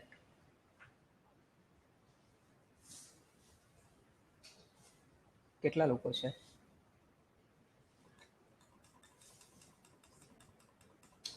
I think everyone want to have tea now, so we can conclude our session. Thank you everyone for attending, and we will continue such webinar as and when required. So next topic ARDS अथवा antibiotic पर રાખશું. Okay. Sir, some people are typing. Okay, some people are typing. We will wait one minute. Okay, we will wait for 1 minute.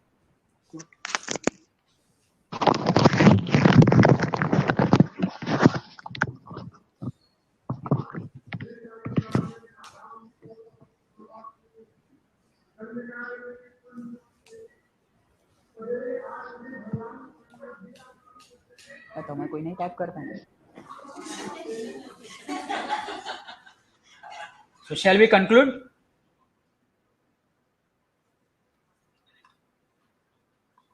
Okay, Dharmesh bhai છે. Okay, welcome. Bye. Okay, please stop the webinar.